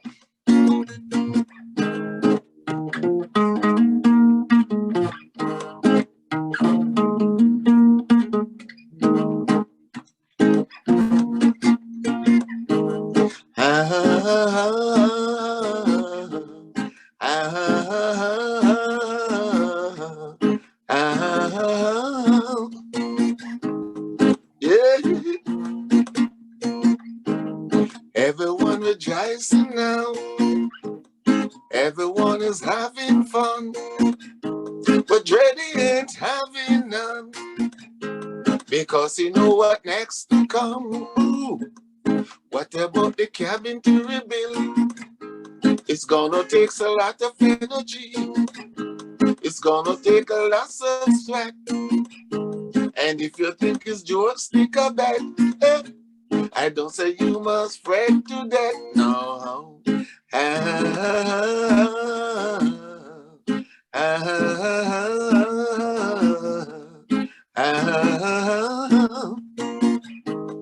Yeah.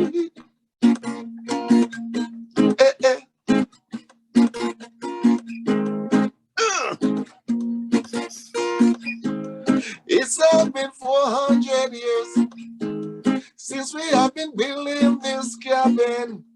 When we gonna get some rest? When we gonna get some rest, my Lord?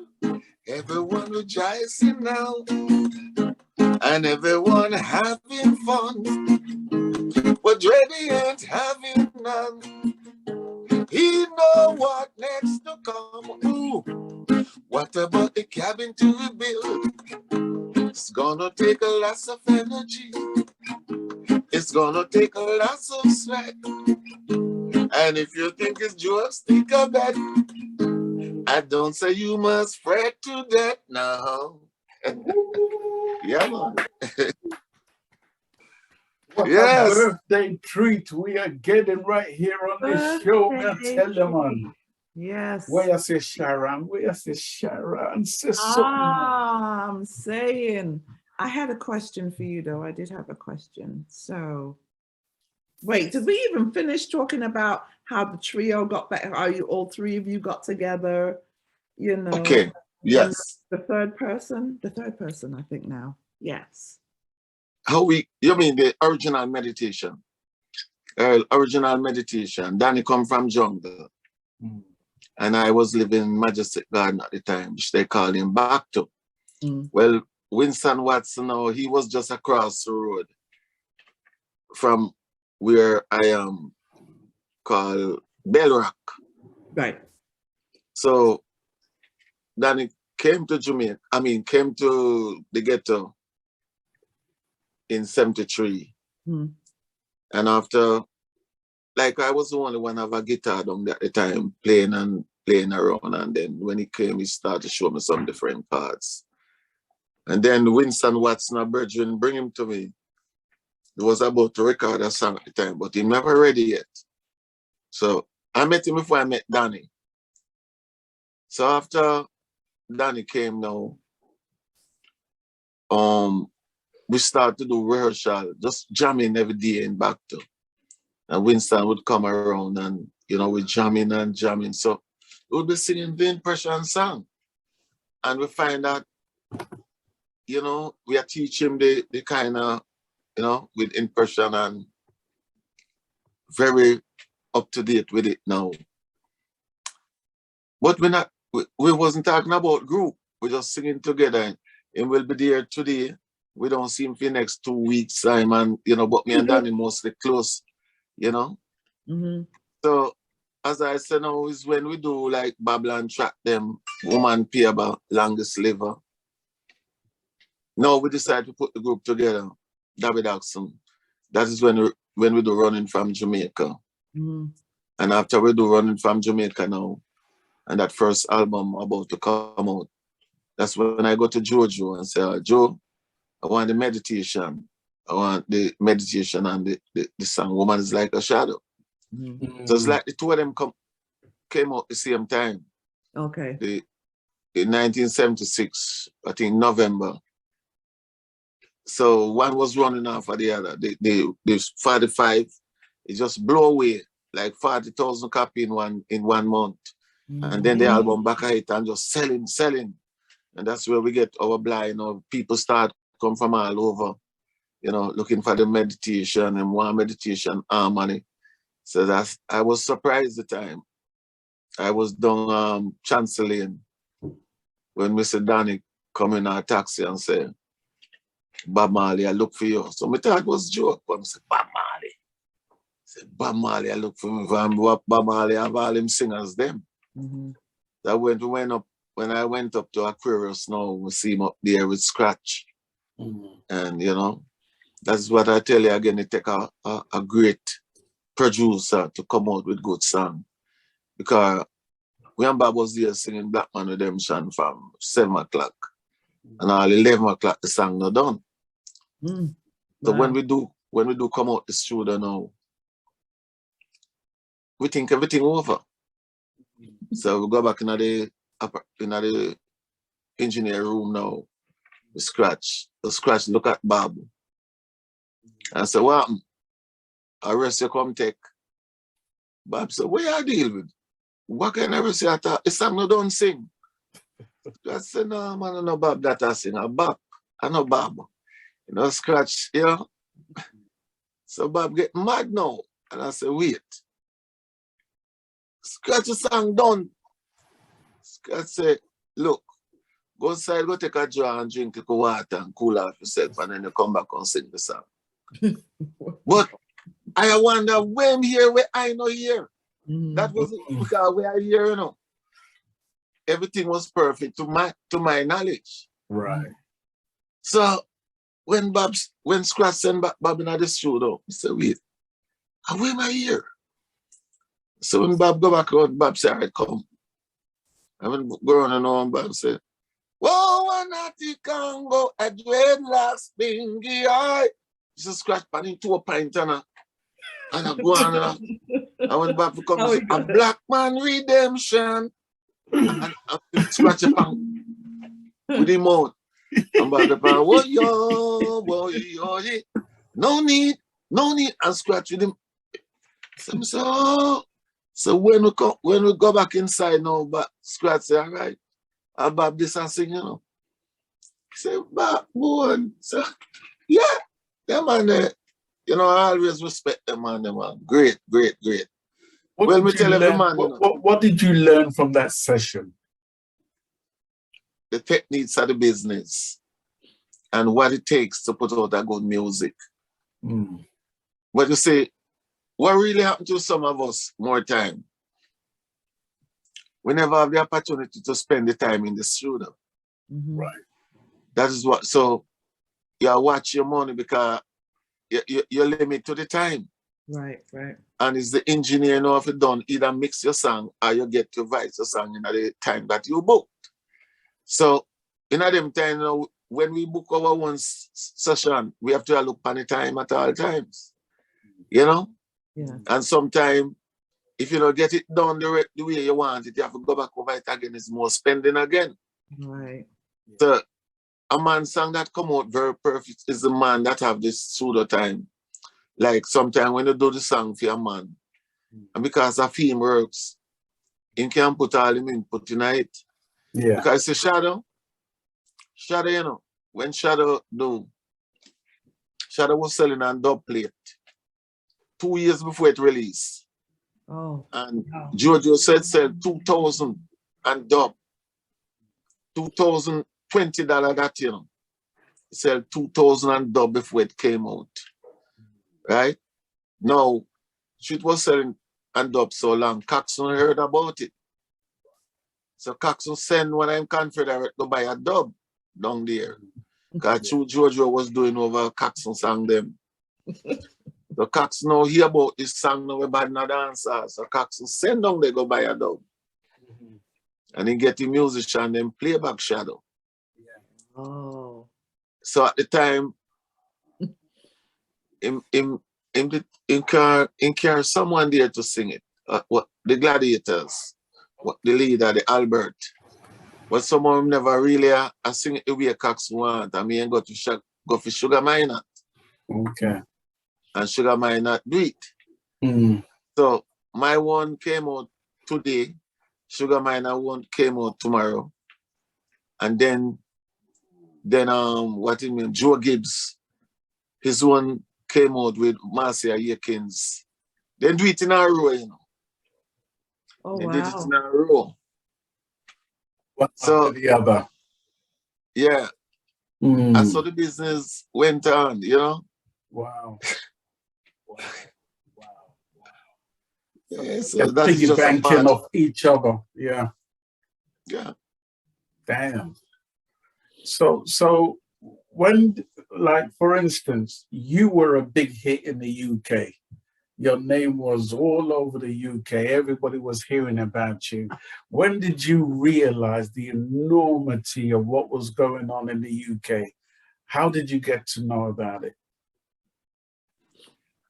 Oh, you know when? My first trip to Bermuda in 1977. No, yeah, early 77. My first trip out. And the impact where we get in Bermuda, that show me something about to happen for us. Yeah, and after we leave Bermuda and we go to Jamaica, this brethren come check with Copeland Forbes. And him said, we must give him our passport. He said, yeah. Him said, we're not go to America by next week.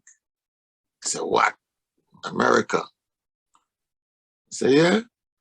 So after we give him the passport, he just come back and say, all right, now I go fly such and such time. Yeah, that was my first experience. And after coming here, now when we get to the rehearsal, all the musicians them, so which song you sing? Which song you going to start with? They must playing it. Playing all the song them because they don't know the song them. But when we meet the crowd now, that's where it was. Anyway, meditation I play, all the Rastaman them used to come out. Yeah. Full up the place, you know? Mm-hmm. Yeah, and then after that, went back to Jamaica and we do this song, the Guidance album. So the Guidance album now, I produced that album. Right. And that is the album Island was about to sign us with. But after a while, the deal never got through because of the other two brethren never up for the money that we was getting. Oh. And the waiting and waiting and waiting. Finally, now we have to give one night, 2 o'clock, Tads and Urchin come to my home there and knock and say that, why, we have a nice album, you know, we can't put it out. Right. So we give Tads it to put out. You know, but the struggling is on and, you know, I just keep, because what I gotta do again? I spend so much years and time in it, you know? And one at the time now, I was about to, when the dancehall music come in. Oh, yeah. And I have some friends now that was telling me, boy, Ansel, do you want your tune play up on the radio? You have to go start sing. You have to go start sing dancehall tune. But really, when I really sing for a special occasion, we sing a song as how the Most High give it to me to deliver to the people. Yeah. Whether they want to be dancehall or not. Even the No More Friend album, you know, when I do the No More Friend album, I see a lot of write-up about it, say the best meditation gone dancehall. I mean, I see where it really gone dancehall. We just write song to what going on in life and how me feel and how people treat I. You know, I mean, I look for a special way of say dancehall or this. You know, we just sing a song. Yeah. Once I have the melody, you know, I sing a song. That's how it go. I never look for dancehall or anything. Yeah. You know, but everything, all I want to know, I sing it properly and you have a good beat. That's all I'm interested in. Mm-hmm. That's right. That's right. Over to you before we round up. There's a question I did forget to ask, and this is going back a little bit, real quick. If I'm correct, did you perform at is it the Peace Festival just after Bob Marley was shot and he decided he's going to go on stage? Regardless of the shooting that happened, he was going to go. Were you there? You were there? No. The Peace concert. Yes. That done long time before at the race course. Now in the 78, when him go back for him and bring him back to Jamaica. Right. That was a Peace concert in 78. So when he came there, that's when we do Black Man Redemption and Rasta Man Live Up. Right. But we did do Punk Reggae Party before. Right. So Scratch, let him know, say, we do the song, Punk Reggae Party and things. So after that, there was some other girls in it. I forgot. One of them named Candy. One of them named Aura. I think another one named Watty Bernard from the Congos. He's singing that song too. If you listen, Bernard, he sing that big vibe, punk, punk, punk. Oh, yeah. So it's after that now. Them talking about the peace concert. So we start rehearse with Bob up in a Strawberry Hill every night. We all go up there and rehearse together. So when we have like 4-night leave for the rehearsal, said to me, Meditation don't have a band? I said, no. I said, all right. I want to sing 2 songs on the show. And then I want to sing 2 songs with me otherwise. So I said, yeah. So I said, go to Tommy, and Tommy will put on and tell him to make light pass back, But we'd get in a fight from Tommy at the time. He never wanted me to perform. There's one day, when I think the 3rd day, we go back up there and Bob said, what? When I rehearse, said, no, Tommy no said full up. And Bob said, what? You can't tell that. I will run things. Yeah. So that day, that day, Bob coming in and Tommy coming down. And Tommy said, oh, Bob, the meditation. Bob said, oh, meditation gonna do 2 tunes on the show. Make sure you have them rehearsed with light packs good and promote them. And just walk for left him. So they put me first on the bill, which everyone was tense. So yeah, we's the one that opened that peace concert. Wow. Yeah. That is there. Yeah, he was there. It's amazing. Big part of the history. Yeah. That's part of history. That's big. Yeah. And you see, unless we grill, we don't get these information, you have to really pry to get that kind of information. Yeah, man, golden right there. Let me ask you something. What are some of the gripes you've got in the industry? Some of the what? Gripes you may have. What kind of bones of contentions do you have? You'll find grudge in all different ways, because you're valued. I remember one time, no, you can't get out a grudge. Sometimes people just see you and just grudge you. Just because at the time again, 2 of them see we and Bob up at the yard. Right. The grudge was going on. I see the grudge was going on. So one at the time you have to tell the man, so I say, listen now, I can't look for Bob, And Bob sent call I. And when we done the session the night at a chorus studio with Black Man Redemption, the man when we coming out, Bob said, wanna work? I said, no man, I'm music. I'm saying, all right, you're gonna build a studio, set up a studio up a Whoop Road there. I want some meditation and wheelers up the same. Now, daytime I would go on there and we sit in and we talk and would make him cook, drop a woman night time that was Gilly. So this is where I tell enough man, we hurt me along with Bob and in business. To see how things went down. One idea we there sit on the mango tree and I reason and him say, meditation, all I want in my life is to own my own things, have my own studio. So yeah, him say, for my this business here, I will be always going to a Chinese man or a Syrian guy or some white guy for things. I want to own my own things. Some say, Bob, you need a pressing plant. Him say, yeah man, me have that already, man. So where? So I buy a passenger press. I say, well, and then him say, me have one more come on the road and the on the cedar right now. And when that come, I go set it up and name it Ziggy. He say, yeah. Then I want to tell you, he say, could you be loved? I think could you be loved merely a dynamic sound, you know, and Black Man Redemption, them song there. But could you be loved when it's true the bill and I put on, them I put on and I take out and I bill out, them are bringing 1 and 2 machine at a time. We get to understand, say, the original Could You Be Loved did wipe off. And they like them are fret inside, where them are going to tell Bob say. But finally them do back over the song. So when we go on the day, you know, me hear them and mix it up in the studio and mix and Bob drive in.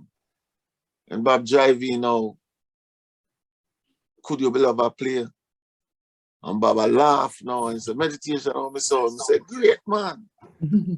Now after I leave and I come to the Old York here, I heard Could You Be Loved? The first me ever hear reggae song I play on double BLS. You know? Yeah, song I play. That when we fired at Jamaica, me I tell the man, him say, what it? You know, Bob Marley tune I play on double BLS. When you have walked down all Flatbush and all of them places, you can't hear in them story there. Could you be loved and be loved? You say, what? So man, I was there to witness the history, what take place with Commodores and the Wheelers that night. Wow. Man, it's something that, you know, them say the longest liver can tell the story. If you're not around, you can't tell the story. Right. But who dare to witness? Yeah. With all of the brethren they was saying, Bob, you can't walk the show for you. You can't fully garden yourself and things. Bob said one thing. He said, look, it's with our crowd, Caribbean crowd, and for them crowd, it will help our music to go further. Because you see, our reggae music, the hardest place it leaves for bus America. And when it bus America, then we will see the result. He said, no man, after I leave that show, they are going to see. And that night I witnessed when Bob come off a stage with Exodus. Oh. The Exodus a move. And after Exodus now, then bring him out back and say, you want more Bob Marley? Him could not sing again, you know. Him could not sing. You see, when them go here, could you be loved, man? I couldn't believe. I could not believe. The man mashed down the whole place. When Lionel Richie come out of the top of the ceiling with one big piano, all the crowd just walk out. Lionel Richie leave the Commodores at the same time. Because then it booked the following week at Jamaica. Because the man, Lionel Richie and Diana Ross would have that big tune and mash up Jamaica, Endless Love. Endless Love, right. Yeah. And 3 Times a Lady. Them tune and mash up Jamaica. Yeah. But the show where Bob put on, he left the group the same time and turned gone solo. Imagine. Yeah, man. It's so powerful reggae is. Reggae is the thing. Hey, don't play with reggae music, you know. Because I go on tour many times. I meet up some white man I play reggae. No, I play for them type of music, some Texas man. And when we come off a stage, them are full of our dressing room. I ask you, where we get that sound from? Oh, we sound so. You know, that's how powerful reggae music is. So right now, those who undermine the reggae music now, and I do some little joke music and I discredit the music, I don't like it. Right. I don't like it. You see, the way I see the music I go now, and the ones them that get in they up there, you know, that just coming like when Moses would carry them say, ask God for them scripture, say Moses, I lead the children out of the promised land. And when they reach a certain place, when I bribe the next one, I say, wait, oh, we are going to leave. You carry in a bush, take out of the light and I bring in a bush. But we can't see it. And then when him start to pay ism, schism, I hit a go on and on in the music. Yes. The consciousness not there anymore. Yes. Yeah. One and two of them come out with the consciousness. You know, Mr. Chronic come out and go and go to the consciousness, and Jesse Ryle and a couple of them. But you know, when you look on it, this is not like the 50s, 60s, 70s, 80s come up. The whole thing changed completely. The sweetness of the music. The great musician them. And them have to put the music them far. Talk the things, man. Talk the things. The great musician them. And from you go through there and now bringing the original musician them who know the business, you know. Right now, everybody are around one thing when you pop and I pop down the reggae music. You know, so what now? Enough of them are follow hip hop. Through them say Shaggy got through, Sean Paul got through that little thing. Everybody now no want to sing reggae no more. Them now sing the real reggae. You see who are singing reggae now? The white man, them are sing the reggae now, and them are be the head thing on the show. But when you check it now, deal with reality. I'm not biased, but our music come off of starvation and separation, right? So the people them who really make we suffering and all them kind of thing, y'all know, what them can sing about to we now, to tell us about. And that I want to know. They can't tell us about love. They can't tell about poverty. Whether them put me in another position there. It's what I deal with. Reggae music is what open up people's eyes. Yeah. All African across the globe, we say them wasn't African. But as Peter Todd said, no care where you come from, as long as you have the black skin here, you're African. And if you don't respect that, you can't respect another person. Now these people, them not love themselves. When all a man can take up and think, man and woman, them are bleach themselves to be. We have bleach yourself to be. Eh? And so Jah make you, Jah don't make you with that. So no care what you do with yourself. Come like, you know, love yourself. Because you can't pretend to be a next person where you're not.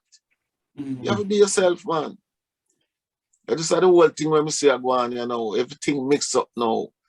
The youth, them are growing up, no respect the elder, you know. And enough of where the girls, them are going with their right now. I never see that before. It's too vulgar. Yeah, we don't like them tone it down, you know, because see, this is what Bob did want to say, you know. The music touch America, and it touch America. Yeah. It touch America with Shabarangs and when them get the publicity and Patra in. When Patra come out of the business a long time, and I'm on a tour, when we reach out Arkansas, I always some guy come up and say, what happened to that girl Patra? You know, them put that thing in the business, so the music go a little further. So when you look on all, you know, where the music reached today, it go farther. That's how them father did predict. Said this is how him want reggae music to be.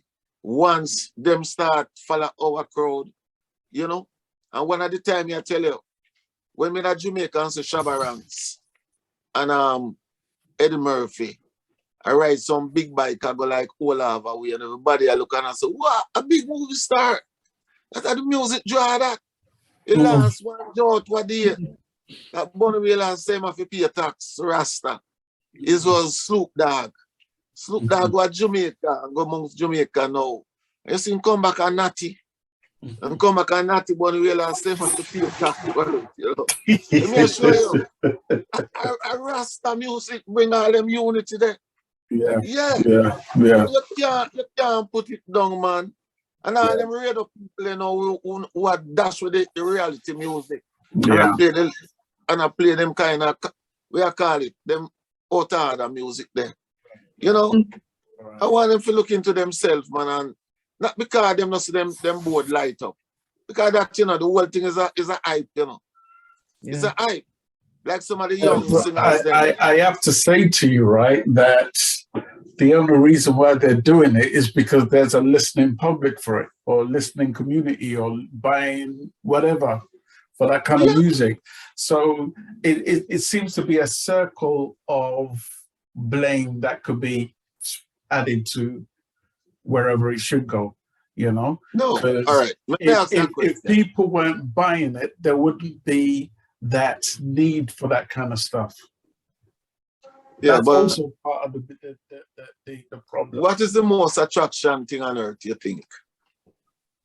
The most attraction thing you see on earth here? What do you think it is? Life. Life.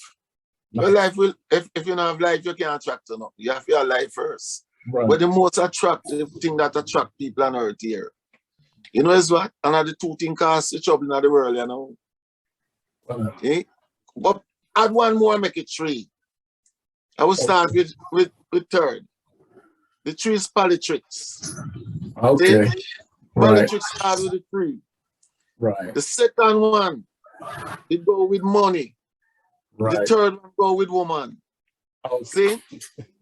No, this is reality. You're right. I'm seeing where you're going now. This is where the world fight against, you know. So when it come on to sex, if a man hears some boy sex make you feel good, he will spend any money going on at the bottom of the sea. When it come to a woman and that. See? So when them hear about the sex and all them kind of thing there, that is where them run into. Yeah. That's where they run into, you know. Right. Right. Then put them mind in there, sir. Right. But that way I say we don't say. Everybody likes sex, you know, because if I know sex, me you couldn't parent here. Right. But it's how you go about it and the kind of thing we are going on right now. Disgrace. First thing them to look into, them have children.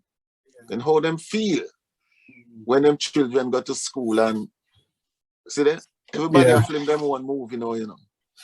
Everyone filming them one movie now because everybody have them camera, them film them one movie. So whatever you put on your camera now and you go onto social media, you know, and you know, in a school now, your children now, friend go see and say, look at mommy, how you feel? How you feel to yourself? Yeah. Couple years span this, how you gonna feel as a big person? A big woman or a big man? Yeah. You know? I just like to sing about, you know, we stick to the reality side. We don't care what go on. We stick to the reality. Right now, I man love nothing but peace and happiness between myself. Right. I love the fight business. And the young generation of the music business, I fight them one another. If you stop that, man. Stop that, man. Yeah. You know, I have to salute you for your length and years of service that you've given to reggae music. You know, you're getting low.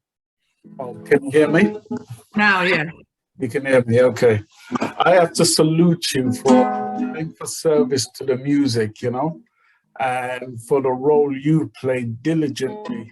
I can't remember a time where I've ever heard of anything crazy or derogatory about Ansel Meditations or the Meditations, you know? So you've really, you know, made us proud to, you've made me a proud reggae listener, buyer of our music, and to even have these conversations, you know, which is why I refuse to have a lot of dancehall artists on my show, is because of the lyrical content. I will have some who have the right message and the right content, but the reason why people like yourself is on my show is because of the dignity you brought reggae music to, you know? You've really done a job, and I have to salute and thank you ever so much for what you've done to the music. And it's not when you pass away that you're going to hear me say, oh, Lord, he was a great artist and he was a great this. Your face now while you have life, you know what I mean? So that's what I have to say. Respect you. And I'm glad to be to you, sir.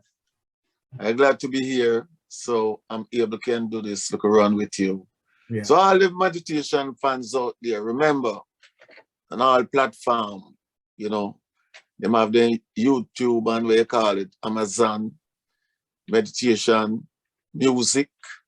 You can go for meditation music, or then we reach Ansel Meditations at yahoo.com. They have to put an S on the meditations. Ansel Meditations at yahoo.com. They can reach I. And there's a telephone number anyone want to reach for anything besides gun. Okay, jingles. Jingles. Jingles. We're going to call you for that for real.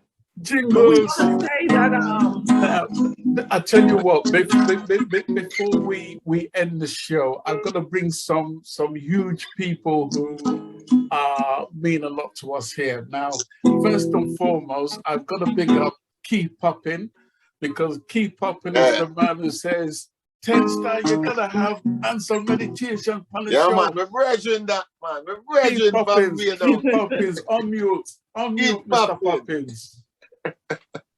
He must say a word or two before he leaves, even if he don't want to talk. He must say a few words. Keep popping. Wembe. Mr. Poppins. Keep popping. There he is. Answer. Hey. Answer. Yes, Pete. Keith, where you there? Big up. Let's try to see him, you know. I listen to your brethren. May I listen to the interview. Great interview, you know, as always. Yeah, man. and yeah, everything. We go with everything you said, brethren. You know what I mean? Right? Yes, right. Yeah, man. Everything is just truth and right. You just lay down a while ago there. You know what I mean? Yeah, man. So enough respect for that, man, and the general. Yes, the general and Sharon, the two Sharon, big up to. Yes, keep popping. Give thanks to you to do the link up. Every time, you don't know you're my boy, man. Yeah, man. How far me I come from, you know? We just talk about from Randy's days, man. For the corner, man. What do you? You can't leave out your brethren, boy. You can't leave out your brethren, man. No, man, that's man. Most, I Westmore like too, eh? Yeah, man. So go. Yeah, man, enough respect. And we catch up. Maybe we have to give thanks. We talk after year, man. All right. Yes. Look more we catch you. We talk later. Yes, Keith. All right, big up. Respect, Keith. Thank you, Keith. Another person Another person we have to bring on this show, another person we have to talk to before the show is over is the man called Jerry Harris. Because Jerry Harris is the man where you toured with, right? Jerry Harris. Jerry. Yeah, man. What going on, so? Yes, when we brother. come to the country, you know, the man used to back me up, you know. Yeah, man. You know, some great band, man. Yeah, man. The great times you went up to Boston, you know what I mean? Yes. Yeah, that was a great show, man. Yeah, man. I guess that was your first tour to the US, right? Yeah, first tour to the US. First tour to the US, yeah. After we leave the Beacon Theater, yeah, that was the first tour. Right. And you remember we spent overnight in Martha's Vineyard, right? Right. We played a place called the Hot Tin Roof. Right. And they said also Mick Jagger, they came over there and all them things. They were giving us some story that Mick Jagger, they stay in the same house, and the next day we went on the beach, man. And we went what's talking about? We just telling someone about that, but you know. So all of a sudden, see the police them coming, you know, they're showing up. Said, no, you guys can't be on this beach. It's a nude beach. Yeah. Yes. Man, that was something, man. I remember Billy.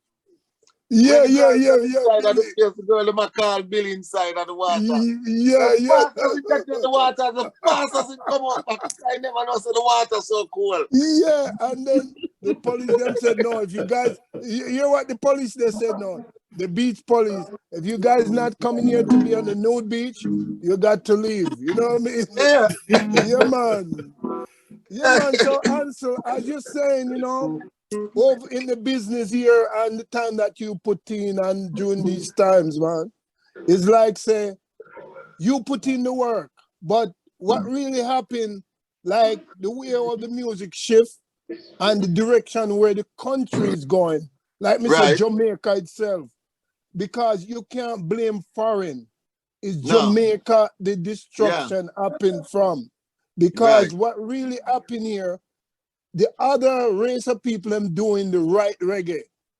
And Jamaicans just decide to say, well, they want to bring in the dancehall and they want to shift things. So it buried the roots and culture. So the youths them just get dysfunctional. Right. You know what I mean? Yeah. Because the things that when I'm saying is about gun and more derogatory things about woman. And then it destroy the culture, you know? And then they throw it away. Then you have the Europeans them now start playing the real reggae. Right. So Okay. if you look at a festival, I want them to know now. Right. If a festival booking anybody, they book the Abyssinian, they want to book more roots reggae artists. Right. Because they know the truth, what reggae music is. It's just know because what reggae music is, man. Them know but that. like I said, the way how it get destroyed is through corruption. Right. So it's not like to say, well, the music shift. It's just corruption destroy the music. Yeah. Because the people who paying, you find that we can't pay the kind of money they're paying. True. So we have to just settle for the amount of studio time and the production. So that's how it is. So when a man now like you did your album and you go to a radio man, him gonna tell us, boy, if you promote it, this and that and blah, blah, blah. But the man now who have the dancehall music and the money and the kind of music them putting out, the radio man gonna push it. Right. Because them are get paid for do it. Right. You see what I'm saying? So it's not about the music shift. Them getting pay and fame. Right. Right, because then now you have the people who play the music start doing dance, and you find say when them do the dance now, they might perform your music instead of the actual artist performing it. So that that person that being the selector become a performer. Right. Yeah. So you find that people like Roddy Gunn, Ricky Trooper, enough other people from these big sound systems, they becomes an icon in the business like a reggae artist. Right. So that's how the business shift. I hear a thing in Jamaica there where I could not believe, say, if you get your song play upon a sound system in Jamaica, you have to pay the disc jockey. I never know that. That's what it is, brother. That's what I'm saying. I never know corruption. Yeah. That's a lot of corruption that runs the business. So that means you can't go in the dance hall unless you have some big money. And you decide to, the radio man them decide to run your thing and get it to a level. So sticking to roots reggae, you're better off. You get more support to me. Because the people that come to the concert, they come to listen to roots reggae. You know what I mean? So that's it, man. Yeah, man. Well, Yes, Jerry, we brother, have to do what we are doing, you know. Right, you know what I Do what we mean? are doing here, you know. For real. Right. Because at least you sow good seeds, so it will grow. That's it. Grow bad seed, it won't grow. Right. I remember we meet up at Aquarius with Mikey Dread. You remember that? Right. Yeah, man. And Fox was down there and Smoke and you remember Red Fox who played the keyboard with Light Parks, he was there too. Yeah. And we did some overdub that day and all them things. So Ansel, you coming from way back, man. Trust me. And to me, you don't get the dues that you deserve. Trust me. That's true. But guess what? The Almighty see and know, and you're not gonna leave behind. Trust me. You're already up front. You know what I mean? Yeah. I give the most thanks, man. Yeah, man. Your work speak for itself. That's your reward. And to me, money and them thing there is not greater than the reward that you get from the creator. True, man. Because I'm not selfish in the business now. Because you see, me always a producer, man. Lot of artists. There you go. You know, I produce from Roman Stewart, Frankie Paul, Lico John, Glenn Washington. Yeah, man, so much people, Al Campbell. Man, I'm a brethren them, you know. I'm a passion, man. And I bring youth and youth into the business also. We come big star right now. Right. Because You see? I was the first man that Kia Barrington leave a record him. Teach him to sing. From a little youth, see? So, you know. One question I want to ask, Ansel. Did you join PPL? What is PPL? Oh, man, you need to call me, brother. Well, you need to call me. Yeah, man, call me. Yeah. Because right now, you're sitting down on like a gold throne and you don't know. Yeah. Okay. You sit on a gold throne and you don't know. Yeah. All right, so you need to call me, man. Yeah. Okay. So bless up, Ansel. Give me a call. Yeah, man. Yeah, man. All right, bless up here. Bless up. All right. Bless up, Jerry. 10 star. Yes. Keep it going. Keep it going. All right. Thank you. Yeah. All right. All right. So yeah, I'm gonna let Sharon have her say, and then Mr. Ansel Collins is gonna sing us out with his guitar. He's gonna do a little medley, an acoustic medley. So Sharon, over to you. Well, I just want to tell you, it has been an honor speaking to you today as a fan from I was a kid.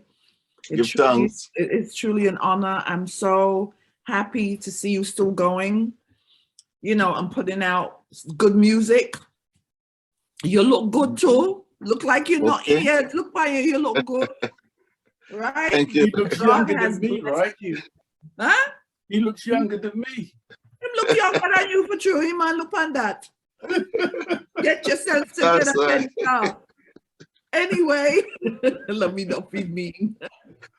Again, we would love to have you come back on the show. I want to thank you for the knowledge you gave to us today, including your time with Bob Marley, because a lot of people didn't have that personal time. True. And we're here to talk about it. So we are grateful for that. It's like a side of Bob we didn't know. You know what I mean? Thank you so much. It's an honor. And well, as you say, if it wasn't for the music, you would not know me. That's how powerful the music is. That's our music. But it's true. Yeah. It is artists like you that propelled me or pushed me into music. Yeah. You know, being in a group setting. You know what I mean? As much as you spoke about groups, it was tough, but being in a group setting, it's a beautiful thing. I see the present and the people that the music caused I to meet upon. You know, people that I never thought or dream about, I would be alongside them. Right. Yeah. As I said to you, I and Peter Touch was moving up and down when he come to Cridland Pen and live. And many man are bridging named Bobby Saki. They was playing, Peter was playing the guitar and I said, we must sing harmony. But I didn't know Peter come from Westmoreland because I leave Westmoreland at a young age. Right. So I didn't know, you know, Ronnie Davis, Keith Itals, all of these men, you know, I didn't know that they come from Westmoreland. Yeah. Even Harry J, you know, used to work at him studio. I didn't know him was from Westmoreland. So that's how the music make you meet. I never dream. When I look a boy in a Cridland Pen, I used to Bob Marley come around and come check Bobby Saki, my Bunny Whalers. Who dream and tell me that me go stand up against Bob Marley one day? I never know that. Yeah. That's how the music, the people that the music bring to you. Yeah. And in my traveling and all over, the kind of people that come to I and I praise I, you know, and I say, you know, that is how powerful the music is. Music bring love, peace, and harmony to the people. If I wasn't for the music, you just think how the world would be today. Yeah. True. Well, I would play my favorite Bob tune for you. Now, before you do that, I just want to come to at least 2 people in the chat room. Rankin Ann, would you like to say something? I know you spoke earlier, you know, when we were speaking about Ansel. So I'm not sure if Rankin Ann has a question for Ansel Meditations. You can unmute. If you do, That Rankin Joe? Rankin Joe? Rankin and. Rankin Ann. Foundation Rankin Ann. artist. Oh, it's a different name. I thought it was Rankin Joe.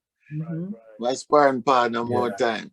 Yeah. We have an album together just come out year before last, Rankin Joe. Right. Anybody else has a question for Ansel Meditations? We have Don Hartley in the house. You saw that, right? Don Hartley, bless up yourself. Don Hartley, yes. All right, so we're gonna let Ansel play us out since there's no questions for Ansel. Oh, wait, she said to unmute her. Okay, let's see. Go ahead, Rankin Ann. I'm doing it. Hello? Okay. Greetings. Okay, one of you is. Hello? Yes. Greetings. Greetings. Can you hear me okay, Ansel Greatness? Yeah, I'm hearing you clearly. Yeah, listen, up until when you spoke today, I had you in my chest because that song that came out, Woman is Like a Shadow. Oh, you see, when it came out, I was just a child, but I used to hear it when I got older in the dance, in the dance and the parties. And I said, how can a man say woman is like shadow? I don't understand all that can happen. But you see, you explained yourself today, and I can now take you off my chest. So thank you. Thank you for explaining, because all these years I was saying, who is this man who said that about woman? Who is he? No, I say a woman is like a shadow. I never say a woman a shadow. Yeah, but you said we like a shadow. I mean, we shadow girl. He's not shadow girl. Have you ever walking and stepping on your shadow? Never. You never? Come on. You never see your shadow yet? My shadow's behind me and in front of me, but me can't step on the shadow. Your shadow go all different way. If you're walking on the street, sometimes it go by the time of the date, you know. Right. When 12 o'clock, your shadow is short and in front of you. Yes. And when as the time go on, you see it get long, tall. Okay. Far from you. So you're trying to step on your shadow. Yes. Like a little baby saw them shadow and running down them shadow. Right. Don't know that is their shadow they're running down. So it wasn't like say insult to a woman. It's just the true experience, and it just put there. Looking at my shadow and stepping on it, and the word just come up as I heard it in a movie before. So I say, a woman is like a shadow. Now, what the girl said to me the time, he said, when a man love a woman will do anything to make up to the woman mistake. So I said, oh, so because you know I love you, that's why you do it. So that's why the part that in it now say, never make a woman know how much you love, because they will do things to hurt you. And that I know. Can I ask you something, Mr. Ansel? Okay. You know, there's some women that we really want to know how you feel about us, because the more you tell us how you feel, the more you'll get. No. You must make us know how you feel. No, listen. It's no problem against me and woman. You know, one at the time, you know, I tell you the truth. I feel like all the woman in the world belongs to me. That's how craven I was. You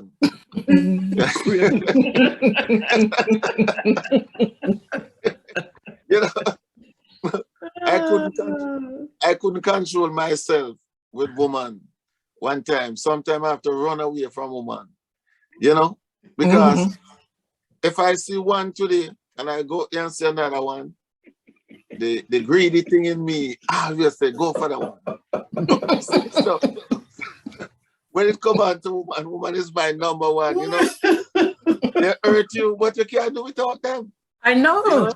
You can't do without a woman. I can't do without every man can, I can't. You know? Well, thank you so much for explaining where that song came from. I really appreciate you, because I can now hear it in peace and hear it in love. So I appreciate you. You know, yes. if you didn't explain yourself, I've been listening to that conversation behind the couch like this. well, maybe, you know, that's why it's so interesting, because everyone want to find out. When that song came out, you know, a lot of women come up to me and say, that's true you're talking, you know. Lots of women. But after a while now, some feel like you're talking against women. It's not against women. It's what your feelings are at the time. Okay. And you're looking at your shadow and you say, it was just going to say, boy, this woman coming like a woman, like a shadow. So, you know, so you say, never let a woman know how much you love, because they will do things to hurt you. You know, so you give what you can, but don't give too much. That means some man give everything, you know. So when they gone with everything, where you end up? You end up on the street. You see? It's true, Mita, because some of us women give as well. We give everything and end up with nothing. So it's true. You're right. Never give everything. You're right, darling. You can't give everything. You have to save a little. Save a little love. So when they break your heart and gone, you don't need the next woman to patch it up back. I hear you. I hear you. Yeah. Thank you, Rankin. Anyway, blessings, love and blessings. Okay. Yeah, man. Peace and love. All right. Let me at this point thank everyone who came onto the show today. I think we had Kasim in South Africa. We have Rankin and Don Hartley, Keith Poppins, we have Jerry Harris, Sharon Bentley, who does all our postings, his family here from Germany. Thank you. We have Sharon Mango down there in New Jersey. Woo! I'm in New Jersey. Wait, where are you, Ansel? Where are you? I'm in New York. I'm in the Bronx, Boogie Down Bronx. See there? From the corner. If me didn't know, me would have got on there, go sit down and talk with him. You understand? Me would have got on. Like, when we do the interview right, just like me didn't know. So you're nearby? I'm in New Jersey. Okay. All New right. Jersey. I'll connect both of you together anyway.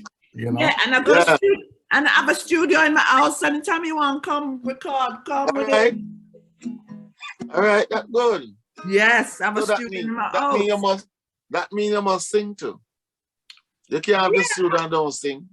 Yeah, a little something. Yeah, a little something. But you know, my husband does. She's a dumb guy. Hold on. That's how the song name. Yeah, I do something. I saw the song name. You get catch.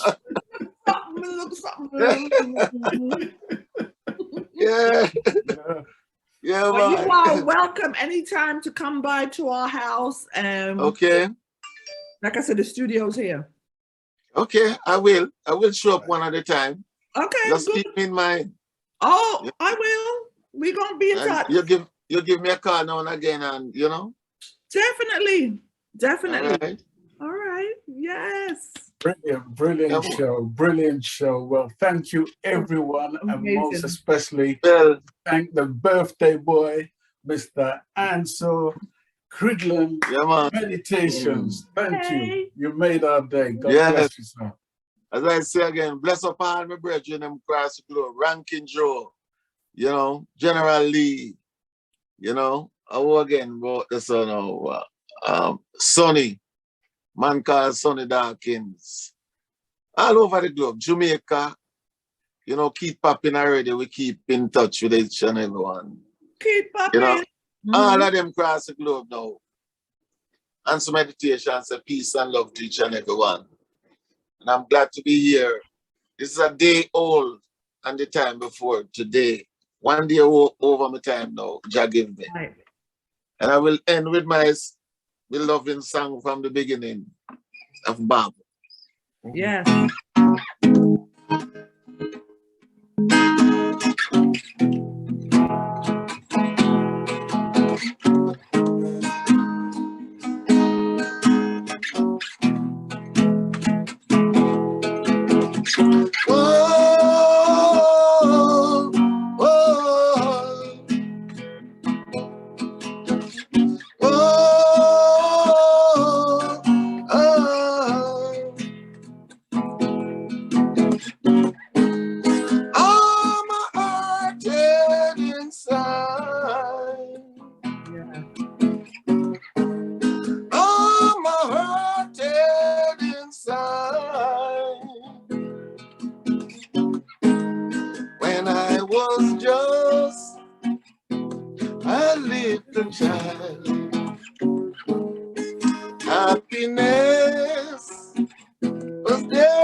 life to me.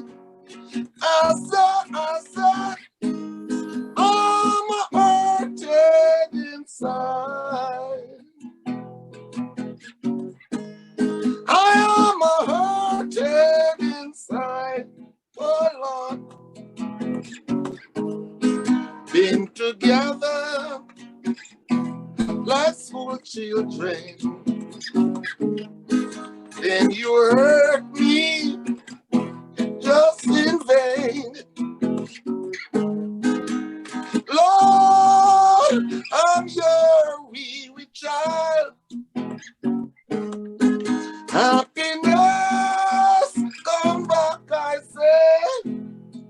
But if you don't come, gonna go looking for happiness. Whoa, whoa, whoa. Don't come, I'm gonna go looking, yeah, for happiness, happiness. Oh, oh, oh, oh, I said, yes, all star, 10 all star, and the princess beside your pole. Ansel Meditations, a peace and love to the world. Thank you so Africa. much. You know what? I'm going to get really greedy now. Let me hear No More Friend one more time. Oh, Jesus. One more time. Oh, my brethren, never know you would treat me so now. I don't want no more friend. Come again.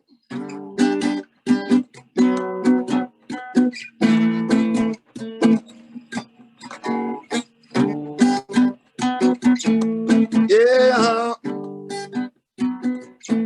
Yeah. I don't want no more friend. No. I don't want no more friends. I tell you.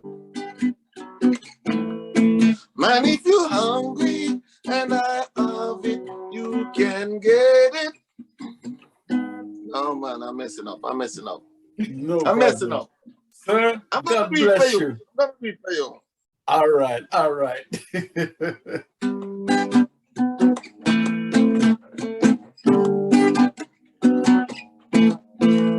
I don't want no more friends. No. I don't want no more friends. I tell you. Man, if you're hungry and I have it, you can get it. But I don't want no more friends. No. Oh man, I'm messing up today. No Messing problem. up today. You did Yeah. great. And we wish you many more Earth Strongs, and we are going to bring you back. I'm going to connect you and Sharon Mango. God bless you, sir. God bless you. Yeah, man. Bless up. Bless up. Continue with more great music to come. And True. good luck with the album. All right. Smile again. Meditation Smile and again. Friends. Meditation and Friends. Smile again. Smile again. Yeah. Yeah. Everybody needs to check the album out. Love it. Boss album. Boss. You know what I mean? All right, people. God bless. All right. They're looking part of it. I wanna smile again. And I wanna be happy again. Now, oh Lord, I pray, send us on our way, guide us on our way, so I can smile once again. The way my brothers and sisters make I feel, my Lord, like I don't belong in this world. Yeah, they're trying to take away the joy you gave. I always have to be in my defense. Oh Lord, I pray, guide us on our way, guide us on along, so I can smile once again. Yeah. What a tune, wicked. That's on the new album. Yeah. And also the Slim Smith one on it, you know, that I do on that rhythm. So. All right. Ooh, ooh. All I need from you is good conversation, cause it gives me sweet inspiration.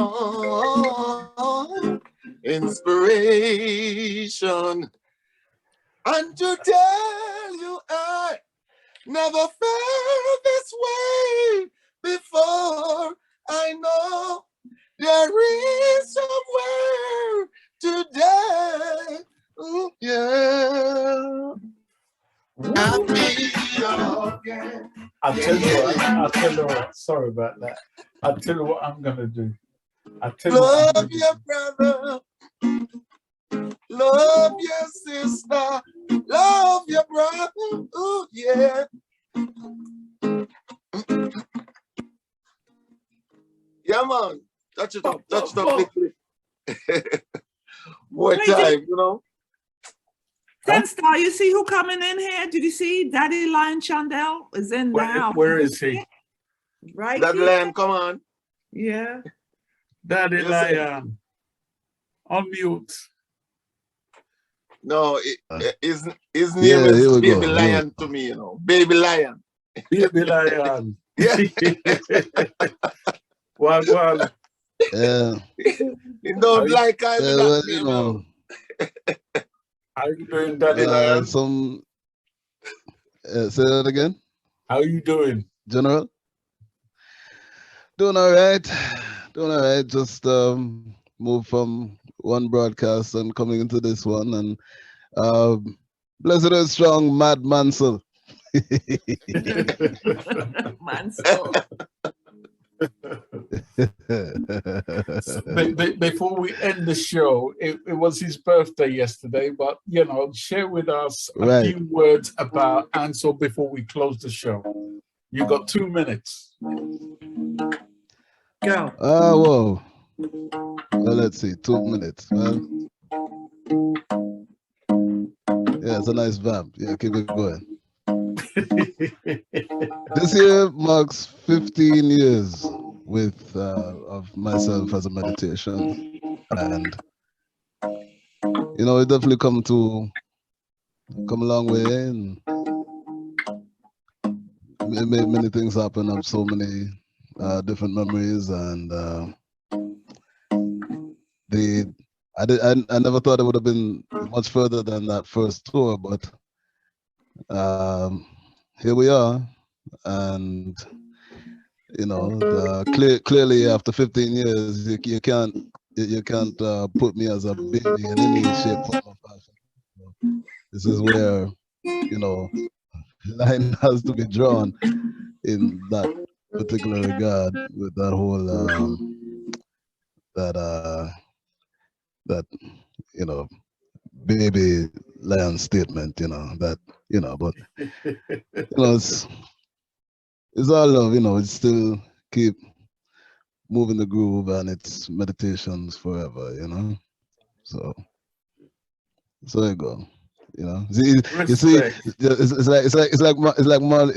like Bob said, you know, the how does it start? The wisest man you ever did see was once a baby. So something to consider right there.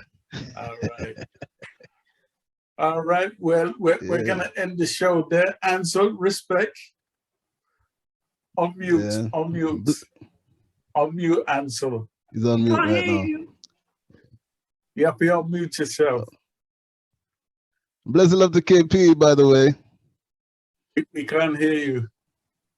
We can't hear you. Okay, he can't. I don't think he's hearing us. Uh-oh. Yeah, man, Yeah. enough respect. I don't. Daddy Lion, enough respect, brethren. All right, people. God bless each and every one. Yeah. Right on. I catch you later, Daddy Lion. I see you send me a right. text the other day. I'm supposed to respond to your text. So I catch you later. Yes. All right. All Looking right. forward to it. All right, cool. Give thanks. All Bless right, up. massive Later, we respect. can't Don hear Hartley, you. bless up. Don Hartley, Rankin, and he's still singing. Yeah. All right, people, we gone, yeah?